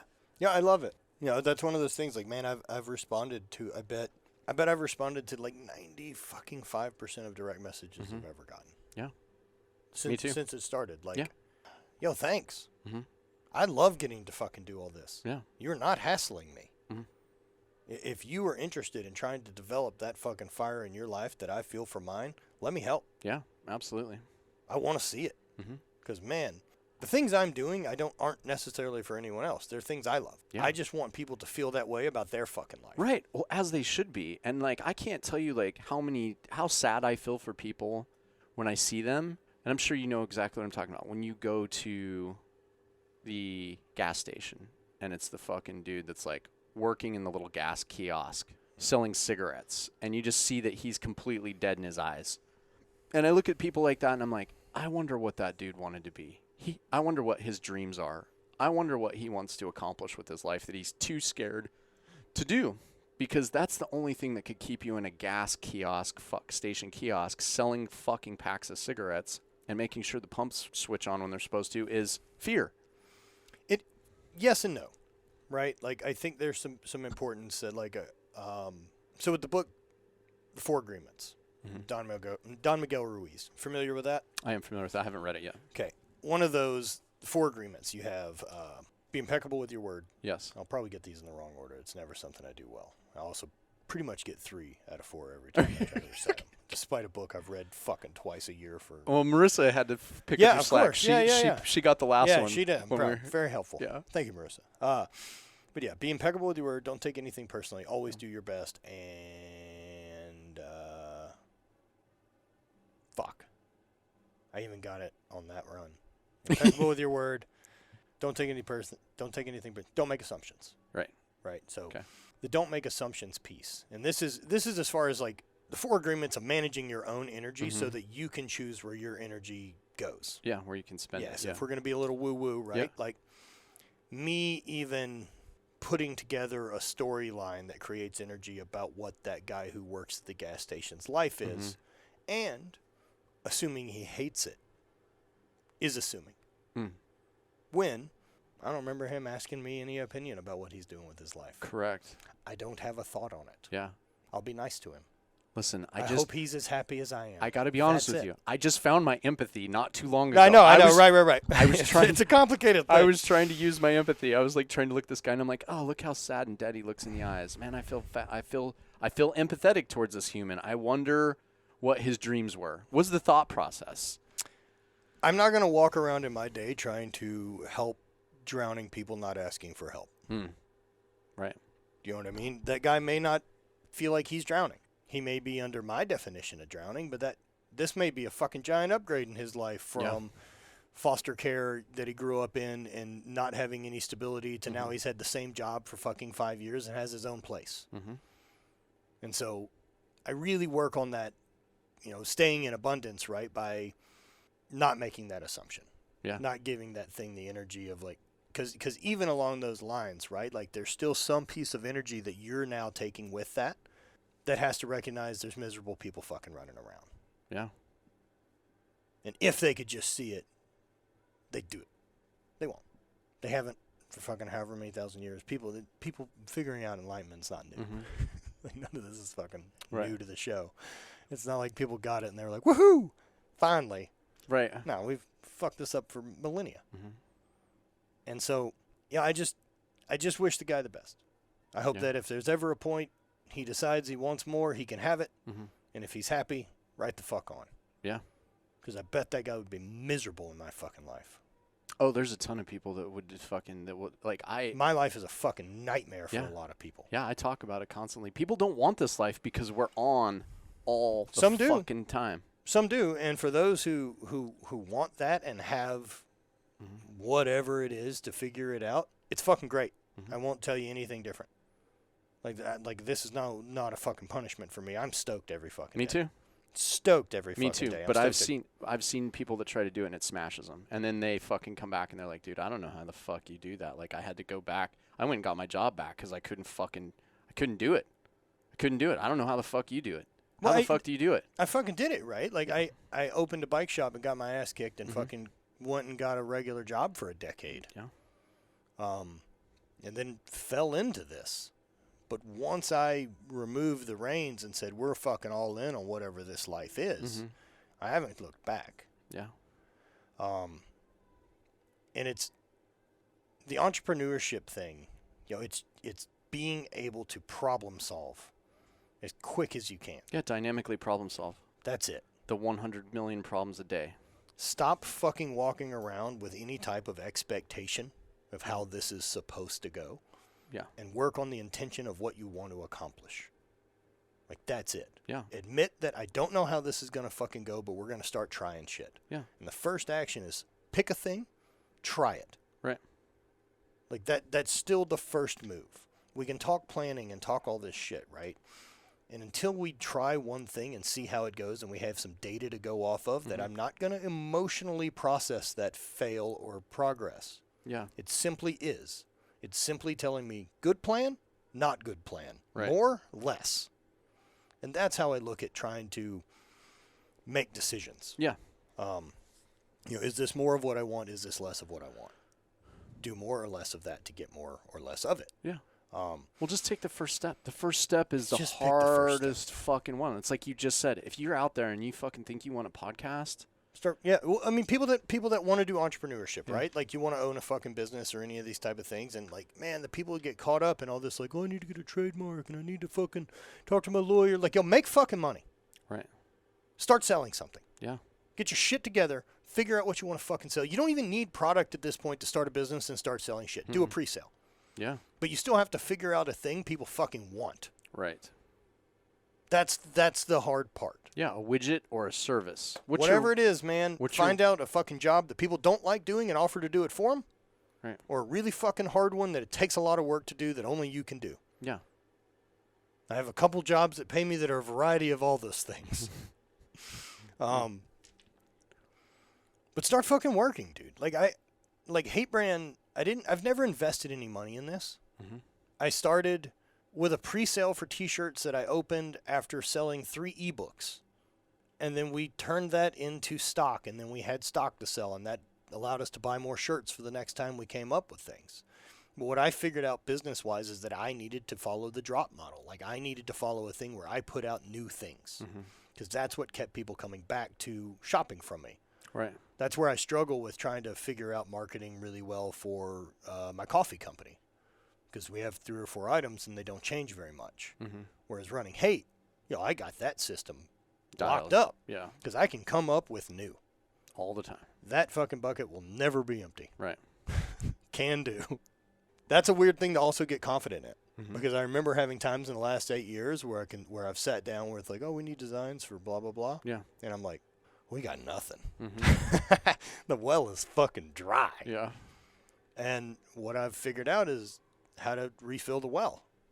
And for me, it's travel, it's inspiration, or any of these type of things. But, man, quit worrying about step 200 being in the way of step 1. Right. Like, start a fucking Instagram page, start a YouTube channel, start whatever it is you want, start an Etsy page, start selling a fucking thing if you want to run a business. Figure everything else out on the legal thing as it grows. I promise that won't be the thing that shuts you down. No, and I would say this: if you can monetize your passion, do that. Because I feel like what you're discussing and from what I've experienced, there's people that fall into 2 categories. There's the people that are passionate about just having their own enterprise, fill in the blank. It doesn't matter what the fuck it is. They like just sailing their own ship. It doesn't matter if the ship is like moving fucking oil. It doesn't matter if it's moving tea. It doesn't matter. There's people that just want to own businesses. Yeah, there's people out there that just nerd out about having a fucking business enterprise, whether it's providing a product or a service. They don't care. They just like that. Yeah, I got into real estate because I thought that was a thing that could help make me rich. Like that, I think that's like a common idea of following investment, right? Like that people like, I did this because it would make me fucking money. Side effect, number 1, main goal, make more money. Yeah, and there's people out there that are super successful with that. Then there's the other people, and I fall in this category, they found their passion. They know what they fucking love, which sets them on fire, and they want to do that thing every day, and they want to get paid for it. That's me, and you go do that. I fall into category 2. Yes. The same. Yeah. I like money. Yeah. But I basically use money and revenue now as a metric of progress. Right. As long as I'm getting to do the things I want to do Mm-hmm. and make things I want to make, we'll use the other as data for progress. Right. And fuck, as long as I get to do things I want to do and make things I want to make, I'll Mhm. figure out the fucking money part. Yeah. I'll live differently. Yeah, I live very minimalist and very utilitarian, but the reason I do that is because I get to literally wake up every day and choose my own adventure, go do whatever the fuck I want, go wherever I want, travel wherever I want, talk to whoever I want, fucking. Every day I wake up, it's choose your own adventure. I'm so turned on, like, by the van life thing, I love it. right? Like, I like the overland, whatever Yeah. it is. People, fucking wild people. People Yeah. that just say, fuck it, I'm going to live in a van. Mm-hmm. Like, I know a couple now that, like, full-time van life people, and, Yeah. like, they're not living in $200,000 fucking vans. No. They just figured it out. Yeah. They got a van and put a fucking mattress in it and their shit. Yeah. And then they took off. It's that fucking simple, Mm-hmm. right? Do you know how much more excited I am about seeing that life of which in all honesty is possible fucking poverty? Yeah. Than I am someone making a lot of money going to a job they don't fucking like and spending their nights with a woman that they don't fucking care about and they lie to each other. Fuck that existence. Yes. Fuck that existence right in the mouth, man. I have no fucking interest in it whatsoever. Yeah, and I've seen that happen a lot. And you're both just sitting there saying, but look at all these things. These things are show our success. Mm-hmm. We're miserable. Right. We hate each other. We're in debt up to our eyeballs, and We can't stop the train we're on. no, we have a fucking boat that we use 4 days a year that costs $110,000. Yeah, or we're convinced we can't stop the train we're Mhm. on. What would people think? Mm-hmm. What would people think? They won't. They don't give a shit. They'll pay attention for a week. It's not their fucking problem. They have their own. Yeah. Well, a lot of people, when they've hit me up and they've been like, well, Brian, like, can you talk about some of your failures? And I do. And then they're like, well, wow, that's pretty substantial. Like, how's that not catastrophic for you? And like, what about this? And what about, and I'm like, people have the fucking shortest attention span in the world. Like, I don't, like, if I fuck up, great, I'm going to fix that and I'm going to learn from it and it'll never happen again. But if I do, people are going to forget about it in a fucking week. No, man. So I'm not worried anymore. I'm no longer worried about public opinion anymore, especially when I say fucking, because I have an unfiltered fucking potty mouth. I tell people people are like, what's the premise for the show? I'm like, I'm a professional profaniteer. They're like, what? That's great. A I'm like, profaniteer. It's a fucking great yeah, term. I made it up. I like it. Yeah. Feel free to use it as much as you want. Yeah, It sounds like a much more rough and tumble musketeer. yeah, I'm a profaniteer. I hope still big hats with a feather in it, though. Yes. Talking really offensive shit. Yeah. So, yeah, so that's the premise of the show is fucking being a professional profaniteer and you know, I don't worry about it anymore because people will forget in 15 minutes. Because people fucking forget, man. Mm-hmm. Short attention span. Yes. Very short attention It concerns me with the short attention span with, in the last 5 years, we've seemed to be very interested in rewriting history. Oh, yeah. Yes. Yeah. I think that's really dangerous. I think it is too. Now, with the other side of that, the rewriting history, I do enjoy a truthful version of history. Yes. So do like, I. Like, I'm not interested in the history that Columbus found America. Like, that's not how things fucking work. Right. Do you know what I mean? But, like, Yeah. fuck, man, we still celebrate Columbus Day. Mm-hmm. Yeah. Like, when do we let that go? I don't know. Considering, like, what, Vikings were here, like, 200 or 300 years before. Like, we know more. Yeah. We know more. Yeah. But all these fucking holidays were invented in the 60s with Mhm. Hallmark. Right. Like, it's okay to be like, hey, man, we fucked up Columbus Day. Mm-hmm. Yeah, we can probably let that one go. Right? As it turns out, folks, Columbus did not discover America. No, good leadership has the ability to say, like, yeah, I fucked that up. Sorry. Yeah. I was doing the best I thought I knew how. Thank you guys for supporting me. I fucked that up. We're going to go a different way. Correct. Instead of like, well, we're committed. Mm-hmm. Ride her into the ground, boys. Yeah, man, like a lot of those type of things, like Columbus Day or any of this other bullshit, like I want a real history. Mm-hmm. And I don't want one, like I know it's written by the winners, It is. and that's how it is always going to fucking be. Mm-hmm. But I think we have a really skewed version of the warm and fuzzy building of America. Mm-hmm. Yeah. Yeah, there was nothing warm and fuzzy about it. No. we made bad choices. There were things that were done that were not great, and here we are. And like made great fucking choices, right? Like the end of World War One. Yeah. Like I don't remember exactly what treaty or whatever it was that was signed. But essentially, like, that was that big push for us to build our nation was at the end of World War One because we had signed a deal after getting involved. Yeah. That the rebuilding of Europe would essentially come through our factories. Yeah. And, like, that's where all of our fucking money came from. Yeah, it was the rocket fuel for the Industrial Revolution. Yeah. Was simply us. I mean, like, there weren't altruistic reasons for us entering these fights to help anyone out or any of this. It was like, business. And, like, I'm not bummed about that. That's real. I just don't want to pretend it's because we're superheroes that wear a cape that are the good guys. It's not what we are. No. Yeah. And I think removing that lens would help a lot. Yeah. And I think that there's a reality that people need to come into terms with. If you're a world-leading superpower, you don't get there and you don't stay there by not getting dirt on you. No, dude. But there's such a fucking look at our own country and such a own look at, like, our thing, right? That, like, I think the U.S. would want to draw itself as a stereotype as Superman. As fucking red, white, and blue Boy Scout, Captain America, doing good, saving. Like, I think that's who a lot of us really want to believe the U.S. is at its core. I think there's a part of it that's true.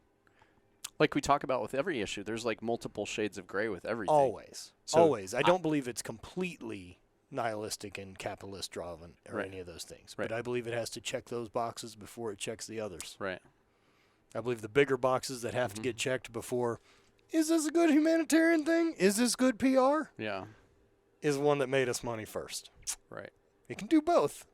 But that one also, we're not doing one that doesn't check that fucking box. I'm just not interested in pretending that that's not who we are. Right. That's who we are. Some of that I like, some of that I don't like. We're in agreement. Yeah. But I'm not fixing that. No. Right? The only thing I can change is hoping the community that I surround myself with and that I value is one that wants progress, one that wants to be better, one that wants to examine why things suck and creatively figure out what could be better solutions. And if that's at a smaller level within my own home, to my neighborhood, to my state, to my city, to eventually the country, great. But it isn't going to fix from there out. Right. All change has always happened small and spread just like a virus. Weird time for that, I suppose. Yeah. That's a good analogy. So, okay, well then, in talking about community and some of the things that you've built, why don't you dive into 1612, where that came from, where that originated, this fucking jar of marbles that you have sitting here, which I think is awesome and it has a fucking amazing meaning to it. Why don't we talk about that? So 1612, the number itself came from the weeks I have left to live. I came to that number as my father had passed away of pancreatic cancer April 5th, 2014, and I turned 30. So he was 62 and I turned 31 the following day on my birthday. And I just remember having this feeling of, after watching this, a quick 11-month deterioration to nothing, right? That, like, oh man, halfway. Like, the ride's half over. How many of the things you've dreamed about have we done? Like, none percentage? Yeah. Sick. A none percentage, yeah. So, let's fucking get to getting.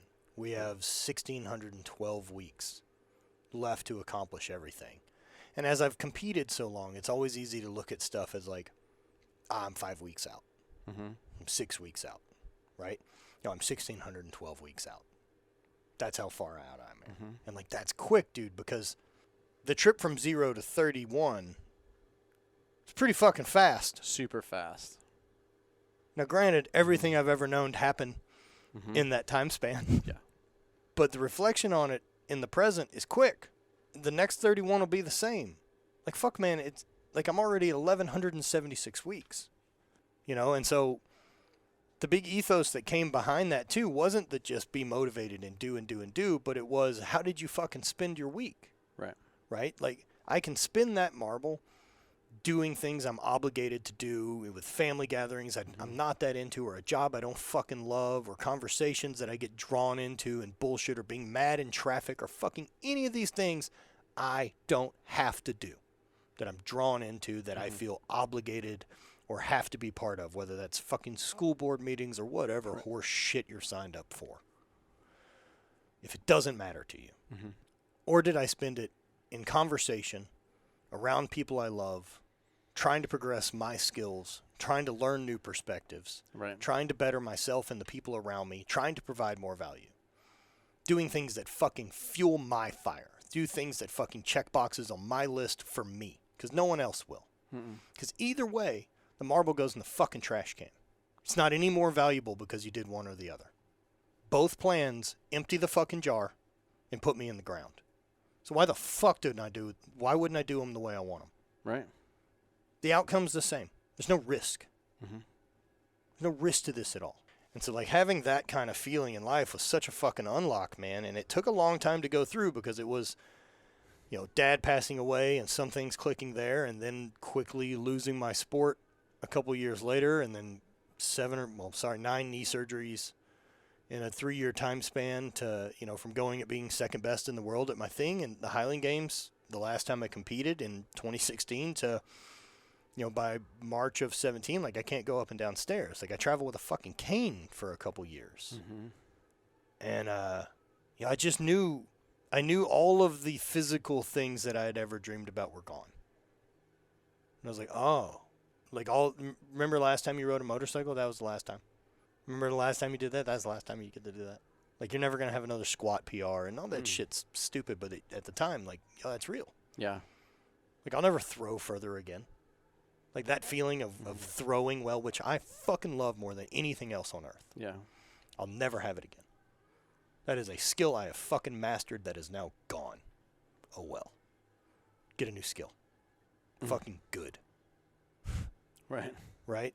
And so, like, I want to spend those weeks getting as much of that feeling as I fucking can.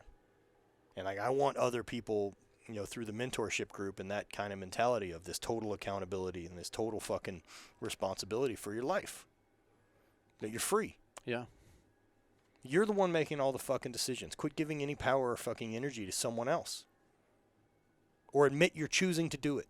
Yeah. And that's okay, too. There's not any rules to this other than you need to understand that you are not a fucking victim. People's number one limiting factor is them. It always has been. And I mean, look, I'm not here to tell you this fucking horse shit lie that I believe we were fed too, of like, you can be anything you want to be as long as you work hard. Like, you can do whatever you want to do as long as you work hard. Like, none of that's fucking true. I'm not telling you that if you bust ass and you do a bunch of cool shit that you'll make a bunch of money, get famous, or become a millionaire, or any of that. What I'm saying is, do it because you fucking love it. Like, spend your time doing things you fucking like. Making money is a side effect for providing value. And if that's not what you want to do, and making more money doesn't fucking make your dick hard, find what does. Right. And fucking pour everything into it. Yeah. Go all in. Push your chips to the middle of the table. Because guess what? In 10 years, I'm going to find another thing I'm interested in. I know that. There's a chapter. Like, I'm not building a fucking retirement plan so that I podcast when I'm 60. Yeah, Who fucking knows what that guy wants to do? Right. I'm trying to fucking set as many options up for him as fucking possible. Yeah. If he wants to live in Bali with his balls out all day in the sun, I'd like him to be able to say, yes. I can do that. Right. What I don't want him is to be able to be like, I can't because of this. Right. Because of something I didn't get in line that I could have. Right. I don't know that I want to live in Bali with my balls out, but I'm all right with being the guy to be like, I don't want to live in Bali. I don't want to say I can't. Right. Yeah, I can fucking do anything I want. I'll figure it out. Yeah. And, like, that feeling, that's what I want to instill in people. Like, you can fucking figure it out. But you have to be willing to fuck stuff up. Well, that's what all of us are doing. Like, I have people all Fuck the time. stuff up at full speed, baby. Right. Everybody is like, oh, aren't you worried about failing this and failing that? And I'm like, no, failing is how you learn, number one, but it's the best teacher. But also, everybody thinks that we have this, like, little magic fucking bag of, like, magic powder that fucking enables us this creative, like, ability to just do these things and become whatever we want. And, like, there's no consequences. And, like, no, like, all of us have just figured it out. Yeah. Like, I didn't know fuck all about podcasting. What did I do? I called my friend Vincent, who's been podcasting successfully, and I said, hey, man, can you help me out here? Give me some pointers. Yep. Can you do what do you recommend I do? And guess what? I'm going to do the same thing. As soon as we're done recording, I'm going to talk to you about fucking YouTube because I just started my YouTube channel last month. I've got like 47 followers on YouTube. And I have a bunch of complicated answers for that. yeah, I know. They're probably going to be as complicated as it was for the podcasting gear. But yeah, like, that's what we do. It's problem solving. Figure it the fuck out. Okay? Find out, okay, like. Well, like, in the same way, right? Like, with your background in operations, like, you got to be a bit of a gear junkie. Oh, super. There's no fucking way you're not. You're also a product developer. Yeah, I'm an industrial designer, Right. so yeah, I'm a fucking total gear queer. Yeah. So part of that gear junkie shit, it's optimizing your kit. Mm-hmm. Like, it's the fun of trying to find that perfect piece of, like, I went out on a trip, I used 100% of the things I brought, and I didn't need anything I forgot. Mm-hmm. Like, that's the sweet spot. Yeah, that's where you want to be. And I had them located in places that made them accessible when I fucking wanted them, right? Right. Like, I want that feeling for my life. Right. And so for that to be, like, everything's got to be on the chopping block of, like, this thing no longer helps my kit. Done. Gone. You know what I mean? Like, we're not doing things at night anymore. Quit fucking carrying flashlights. Right. It's not, we'll never be at night. The emergency won't fucking happen. Mm-hmm. You know what I mean? Stop fucking, like, I'm cycling a lot, but I'm doing it here. Yeah. I don't need to have a fucking flat tire kit with me. Mm-mm. Right? There's no fucking flat tires in here. Right. And so, like, I have an indoor kit. I have a fucking outdoor kit. I have a when I travel kit. Like, I love figuring out those kits. And so I like figuring out my podcast kit. Yeah. The studio kit. You know, my editing desk setup kit. Like, I want to optimize all those things to be the most efficient they can be for doing the thing I'm currently fucking into. Right. But I allow that whatever I'm currently into to drift a lot. Yeah. I will not commit to a thing because I built a kit for it. And I think there's a lot to that. Like, well, I figured out that hiking pack thing, so now I got to do those type of hikes. Like, no, man, just fucking change. Yeah. Or sell it. Build a new kit. Fuck it, right? Yeah. Yeah. Fuck, you're not those things. Right. They don't have anything to do with you. They're not going in the ground with you. They won't be on your fucking tombstone. You are not any of the things you've ever purchased. No one gives a shit. Dude, I had gear hoarded so much at one point. I fucking had a garage sale, and you know how much I made on my garage sale? $6,000. Jesus Christ. Yeah. I sold every single thing. It was fucking awesome. And it was the most liberating moment of my life. I was like, whew, just offloaded a 20-foot shipping container of gear. Right. It's no longer my concern. And sold the container. I had a 20-foot shipping container myself full of fucking gear. That's ridiculous. I sold it all. Made $6,000 on that. Then sold the shipping container for as much as I bought it for. It was like $2,500. Yeah. Yeah. So I walked away with like $9,000 from this. Right. And then like no more burden. But you don't have all those things anymore. And like, and I don't miss them. Right, of course, right? Because they were sitting in a fucking shipping container not getting used. Right. Storage units. It's the dumbest Do you know thing. what I mean? Like, what are you, like, what the fuck's in there that you think you're going to need in 10 years? No one wants to see those photos ever again, man. No. Put them on a fucking DVD, get a little bit more organized, and move on with your life. If you give a shit about that. Because I don't know. I just don't know why people have so much shit. Yeah. And I want to be clear on definition of shit. Yeah. Things you don't use. If you have 9 cars and fucking drive 9 cars on a regular basis, let it fucking rip. Yeah. Congrats. Yeah. But don't have fucking 8 cars that don't run. Yeah. And then feel like you're being held back by shit. You don't get both. Yeah, I constantly, like, one of the major friction points, because I've solved this life hack now, and I've, like, become comfortable with it, which was hard because I grew up in a fucking hoarding household. Fuck. So I I don't. If my rule with things now is if I haven't used it or touched it in 6 months, it's gone. It's got to go. It's got to go. Yep. It's gone. Like all my clothes right now will fit into 120 liter fucking. Every piece of clothing that I own on this planet will fit into a 120 liter Patagonia duffel bag. Man, I'm so turned on by the idea of that. And I can't ever fucking get it right. Dude, like, I'm there. There's there. some part of me that is so fucking turned on by the concept of like my closet is fucking 8 black t-shirts and like 3 pair of black pants and some fucking shorts. Yep. The reality is I'm a gross fucking goblin of a person and I spend most days doing hot sweaty things. I need clothes. I also own a fucking apparel company that constantly makes clothes. It's a fucking first world problem of magnet fucking proportions of like, yo, I love the idea of just like, fuck it, I have 5 t-shirts. Yeah. But I also like new t-shirts. It's a real problem. Yeah. Man, even that's a really weird thing with consumerism right now that, you know, we even see in the apparel market. Average lifespan of an item. And not like it falls apart. So like average lifespan of something people buy is where it's 7 times. Oh, wow. That's it. That's it. 7 uses before it moves on or they stop wearing it. I'm not that guy. Same. I have, like I said, all my clothes fit in a 120 liter duffel. Like I wear my shit until it's like got holes in it.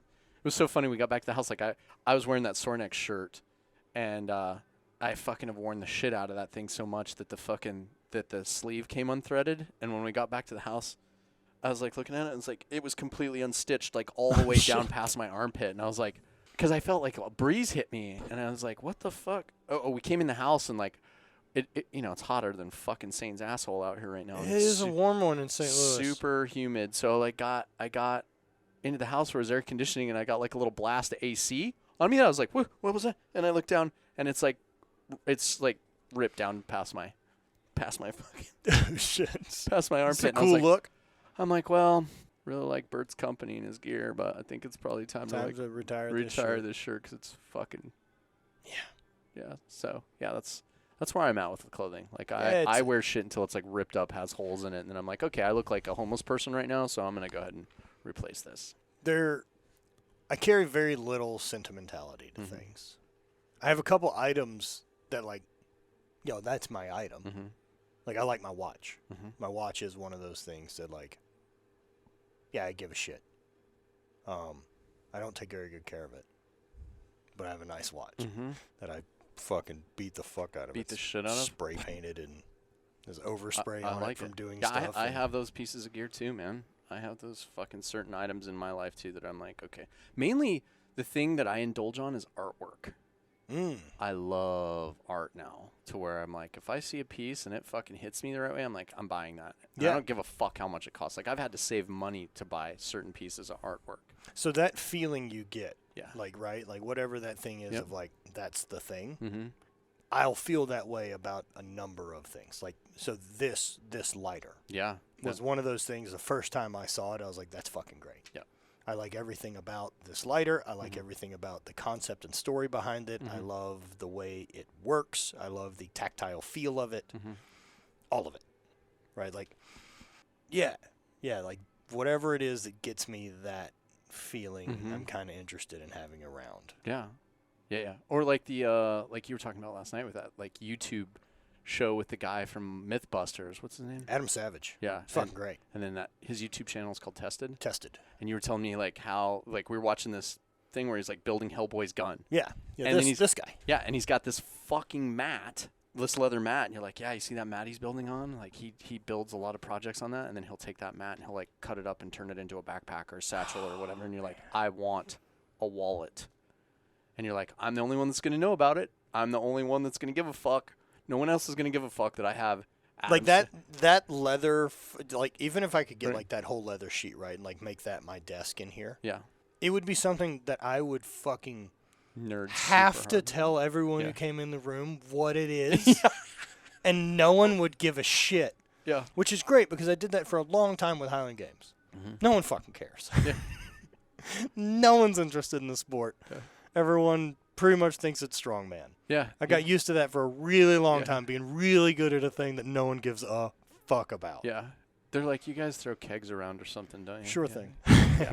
Perfect. Yeah. You guys do farmers runs with kegs. Well, like even for it's if I was good at darts, more people would be impressed. Because people have played darts. Right. I mean, to the point of like even close friends and people like that will refer to it as like, well, you won the Highland Games.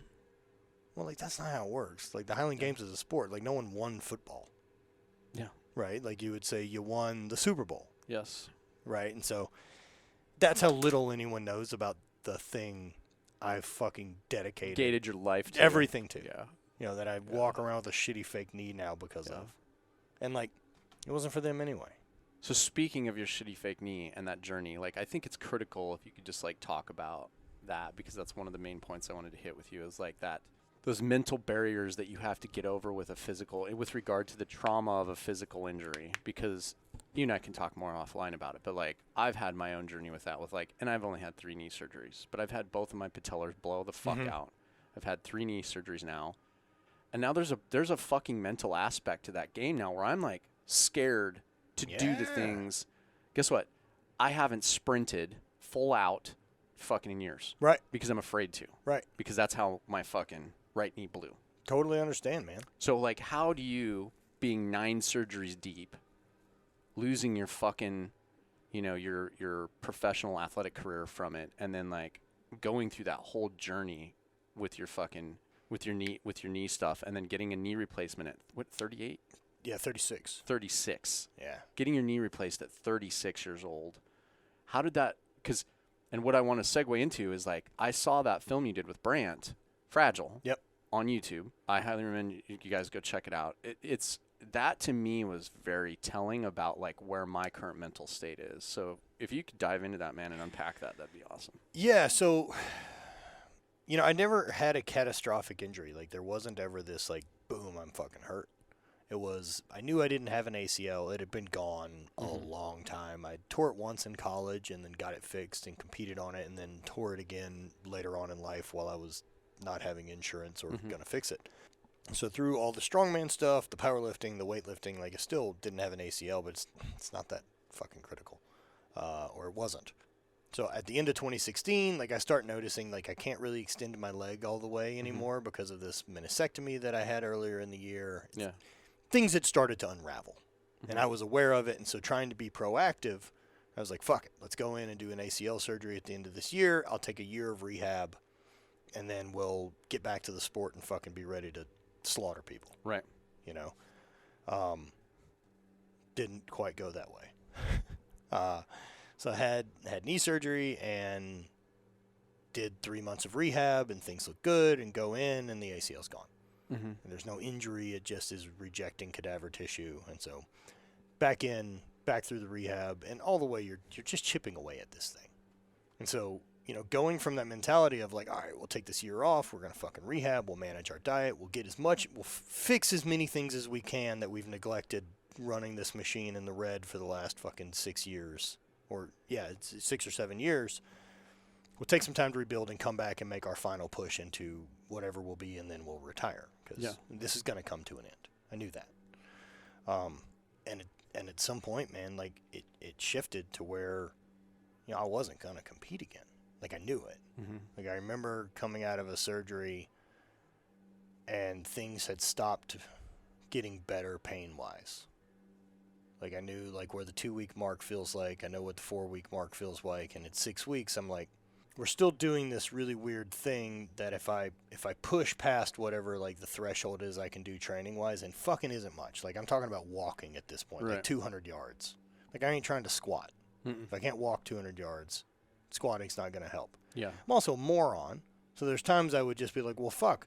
If it doesn't make any difference, I'll just squat anyway. Yeah. I've done that too. Like, if it's going to hurt either way, fuck it, we're squatting. Yes. And it just got to the point where, like, I was getting, like, a 8 or 9 out of 10 shooting pain into my knee, like, every time I exhale. That one gets really tough to deal with. I'm not 100% sure why that created the way it did, but it's what we had. Man. And so I'm spending a lot of time chest breathing. I'm spending a lot of time in fight or flight, switched on, never down regulating. I'm never fucking breathing through my belly. I'm never resting. That's all stuff I can look at in hindsight, right? But, like, man, it kicked the shit out of me. And once that shift had, like, mentally, the goal anymore isn't compete and be best in the world. The goal is be functional again. Yeah. Because, like, my doctor and my PT, like, they're great, but it's on me. Mm-hmm. And not just is it on me. If the only way I'll ever be happy again is getting back to doing who I was, Yeah. then I'm never going to be happy. That's a horseshit fucking way to go about it, because that's a choice. So what else can we do? So, all right, fuck it.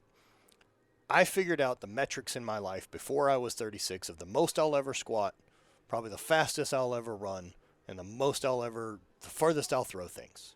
What I don't know are a ton of other metrics physically. There's a lot of other ways for me to push myself that I can learn benefits from other sports, from other things. Or is all the things I ever talked about strength training being important, actually horseshit, and it was just a means for me to do the thing I loved? Because if it's real and it's important and the lessons there from it important, then I don't need the sport. I can still get the good. And I get the good because I love progress.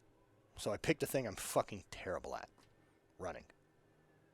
Finally, after a bunch of years and a total knee replacement and finally going down that rabbit hole and fighting through everything and getting into psychedelics and, man, a lot to sort through that darkness. A divorce, a relocation, and a full detonate button on the old life. Yeah. You did. Full detonate button. I got sideline seats. Yeah. You did it big, man. I had to, or at least it's the only way I knew at the time. Do I think there's probably some more graceful ways this guy could handle that situation than that guy did? Probably, but we're here. Mm-hmm. I also have a lot of thanks for him for fucking being willing to hit the button instead of riding it out. Yeah. I got a lot of thanks to the guy who showed up, that was still willing to fucking do rehab. The guy in my garage sitting there on an assault bike filming stuff with his leg in a straight leg brace. Yeah, you filmed all of it. Yeah, you documented all of it, yeah. I watched a video of me setting up my original cold tub because, like, that was the thing that got me pain relief. Like, yo, I'll fucking try anything. Right. Like, if it's fucking out there, I'm down. I'll damn sure know my own experience about it. Right. And so if cold tub was something you're telling me is going to help and I got to try it one time at a place, I'm like, fuck, okay. Let's give it a shot. Give it a shot. Bought a chest freezer. Like, I have a video on my YouTube channel setting up this chest freezer, and I'm doing the whole thing in a straight leg brace. Like, I drive to go buy it. I fucking load it up on a trailer with this guy. Like, I'm unloading it and moving it around. Fucking crazy person. Mm-hmm. Right? Like, that guy wants out of pain so fucking bad. Yes. And no one's going to do it for him. Mm-mm. So find whatever you can. Because the only answer that comes to you is pills and sit in bed. And that's not an answer. Well, that kills me anyway. Mm-hmm. So fuck it.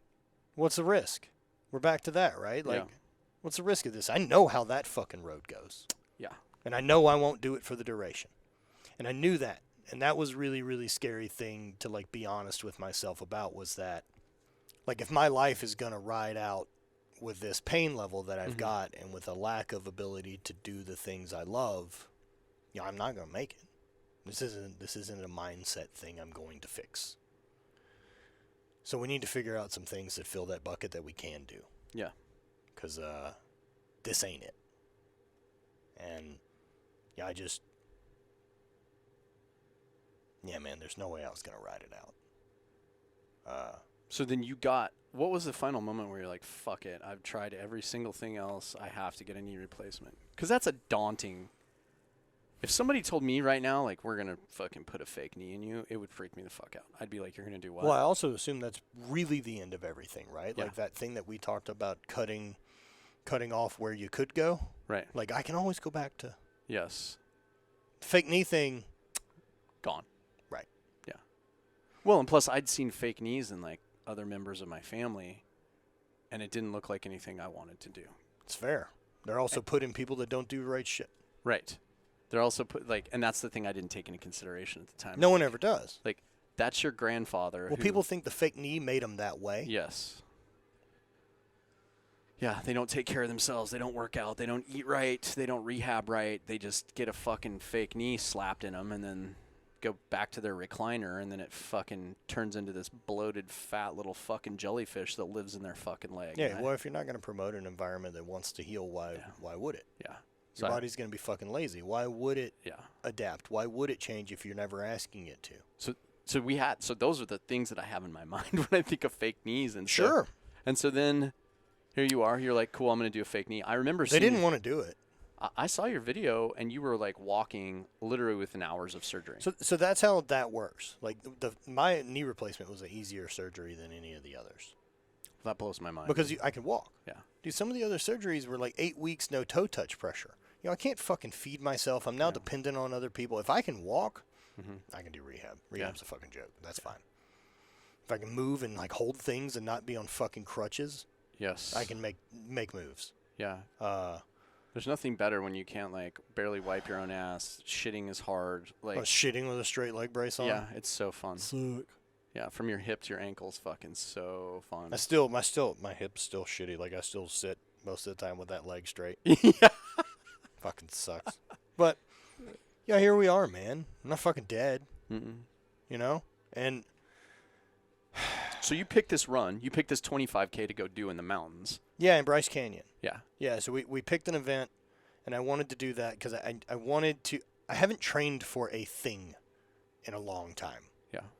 And I have a place to do it, and I need to do something, so let's pick running. This is as far from a thing I should be fucking good at or able to do. And for sure was a thing that at some point I had said, we won't ever be able to do.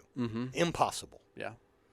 And so with that, I was like, well, I can walk. And I can walk a long time.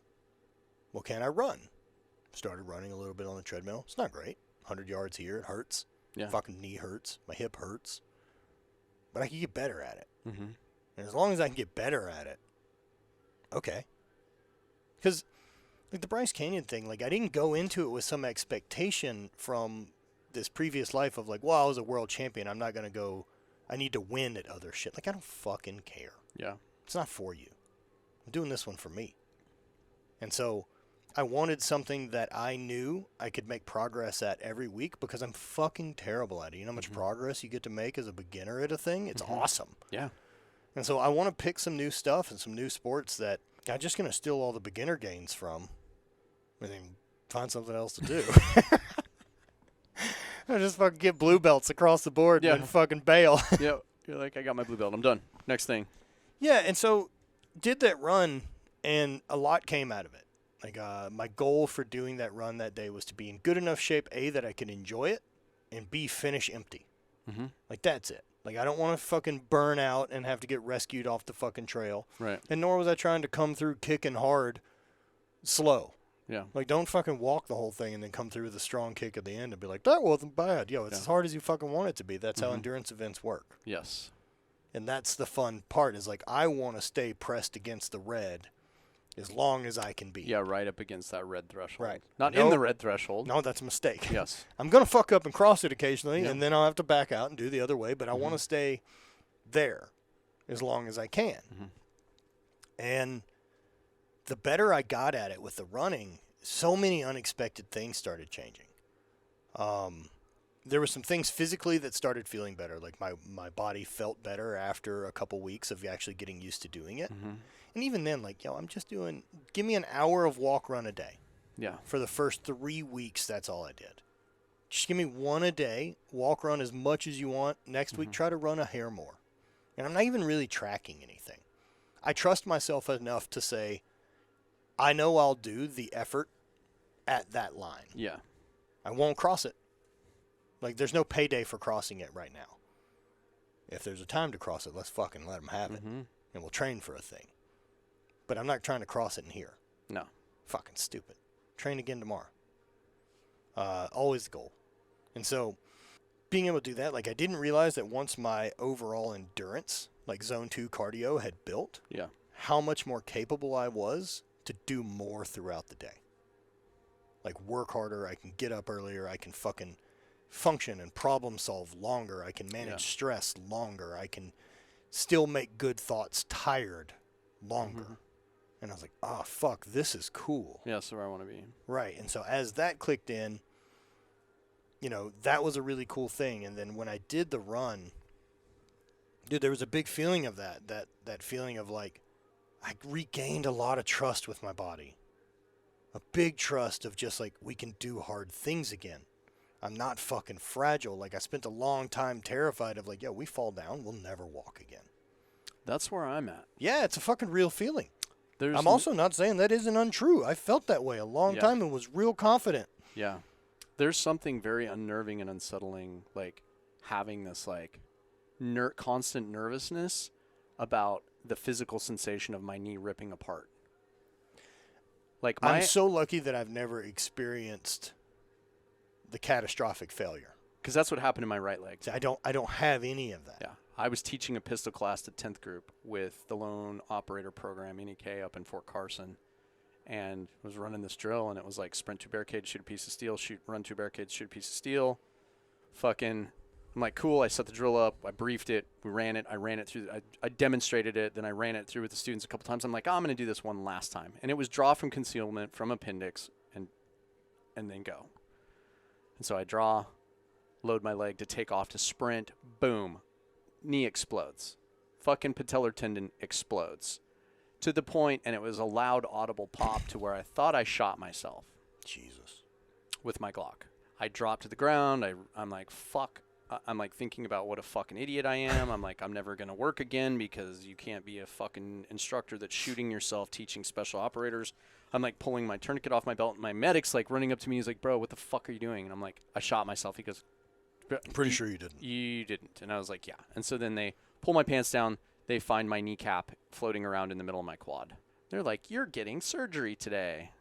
And so I went down. But I will never forget the sensation of what that felt like when that tendon failed, or when that failed and it exploded. It was one of the most painful things I've ever had happen to me. Also, like just the sensation of physically how it felt to like feel that pop and then gone. But also this, right? Like, you know, just for a change of perspective on it of someone who's been through major injury, you didn't do something risky, right? Like that's a freak thing. Right. Can't prevent it anyway. But now it makes me terrified to sprint. Sure. Because now but how many I'm overall in your history? Yeah. How many times was sprinting successful? Uncountable. Yeah. Right. Yeah. Listen to the data. Got it. Like if you're safe enough to get your body back to where it can sprint, like don't fucking go out there today and just try to hammer down. Yeah. Also, going back to sprinting after not sprinting for a number of years, it's a real bummer when you realize what full speed is. Yeah, and you're like, oh, fuck, that's it, isn't it? That's as quick as we go anymore. Yeah, I'm not looking forward to it. But it can, it can go. Yeah. You know, it can be short sprints on a true form runner. You know, there's ways to build that tolerance back to do it. But if you don't build a tolerance for it, it's not coming back. And there is a way back. For sure. Okay. Yeah, because that's I can fully sprint on my fake knee. Okay. My hip's more the issue. Yeah. My hip needs more work than the knee does. Both of my hips are fucked up now from like having 3 knee surgeries on my knees to where those injuries, as you know, those injuries create other injuries because of the way your body's compensating with like your auxiliary muscles and the way your body's moving and like or moving unnaturally the way it's not supposed to in symmetry and alignment. Sure. And so my stuff's all fucked up. Yeah, both of my hips are hurting. I'm willing to bet my legs aren't the same length anymore. Yeah, I'm afraid to go get measured, bro. You know, I'm not changing any of those things, so what the fuck good is the data do me? It's a thing to not concern myself with. You know? Like that's one of those that like I just have to choose to not give energy to. It's like, yeah, my back hurts. You know, one of the ones I really like now that, you know, Bonnie and I'll use, or even Brant and I use, like when our schedules get gross and like hectic and we're looking at stuff and it's like, there's no good way to get there. And so like looking at what it's going to take, and it's like, okay, cool. So we're home for less than 24 hours, packed to leave somewhere to go somewhere else, to be 30 hours of travel to get to wherever. Yeah. Upcoming a trip to Alaska, we've got the travel's fucking lame. You're not excited about it. No. But like, it's sitting in a chair. It ain't fucking hard. It's inconvenient. Yeah. I also hate inconvenience more than most hard things. So that's a real tricky piece for me to play. But one of the things we'll say back and forth now is like, been tired before. Mm-hmm. You know that it's from Inglourious Bastards, Yeah. and it's at the end, and it's Brad Pitt and Christoph Waltz, and he ends up shooting the German soldier who's kind of valeting Christoph Waltz's character. Yeah. And he's like, "You're a big court-martialed for this. And I had fucking negotiated for that man's life." Yeah. And blah, blah, blah. And he's like, I'll get chewed out. I've been chewed out before. Yeah. Yeah. And, like, that fucking moment is just so fucking dead on of, like, worth it. Yeah. Right? And, like, that's what it is. It's like, I've been tired before. Yeah. It's all right. I'm happy to pay that toll. We'll be tired. Tired's okay. I've been tired before. Or even, like, I fucked stuff up before. That's all right. Yeah. We'll fuck it up again. It's not going to end my life. No, and we'll keep going. Yeah. It's less severe than you think. I've been Right. chewed out. I've been chewed out before. Nice. Yeah. And, like, that kind of helps with making decisions to try things. Yeah. Of, like, I've fucked stuff up before.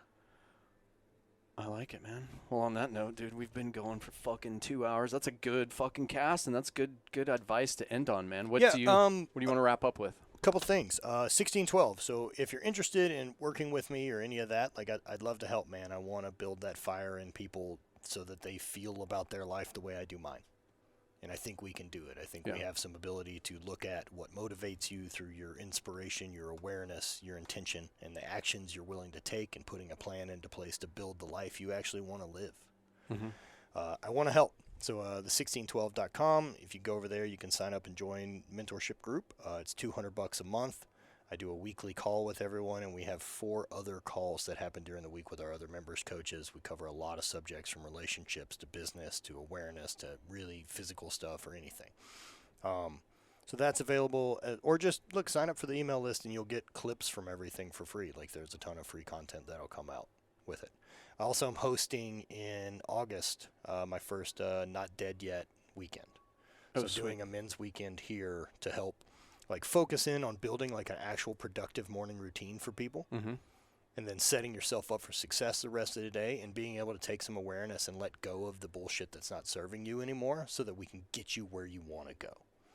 And hammering that in a weekend course. If you haven't ever done one of these intensive weekends with people who are focused on it, and you're someone who's ready for a change and looking for a shift, and the people around them aren't jiving anymore with the ideas they have, this is fucking it. You will leave a different fucking person.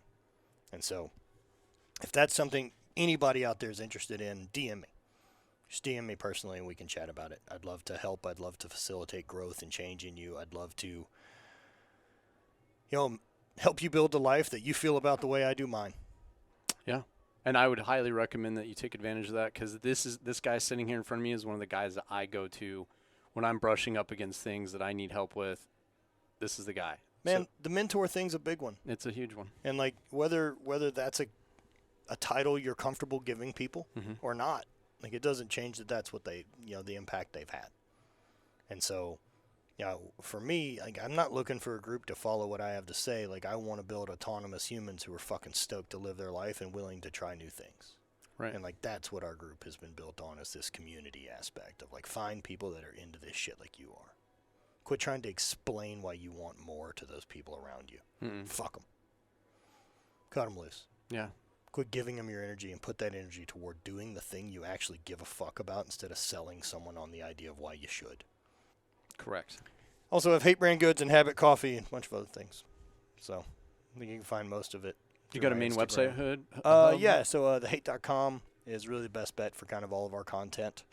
And Matthew Vincent on the old YouTubes for podcast and Not Dead Yet podcast and all the other variety of things I do that somehow makes a living. Sweet. All right, man. Well, thanks so much for your time. It's invaluable to me. So, dude, I appreciate it. Yeah. Thank you so much. Awesome. Catch you next time.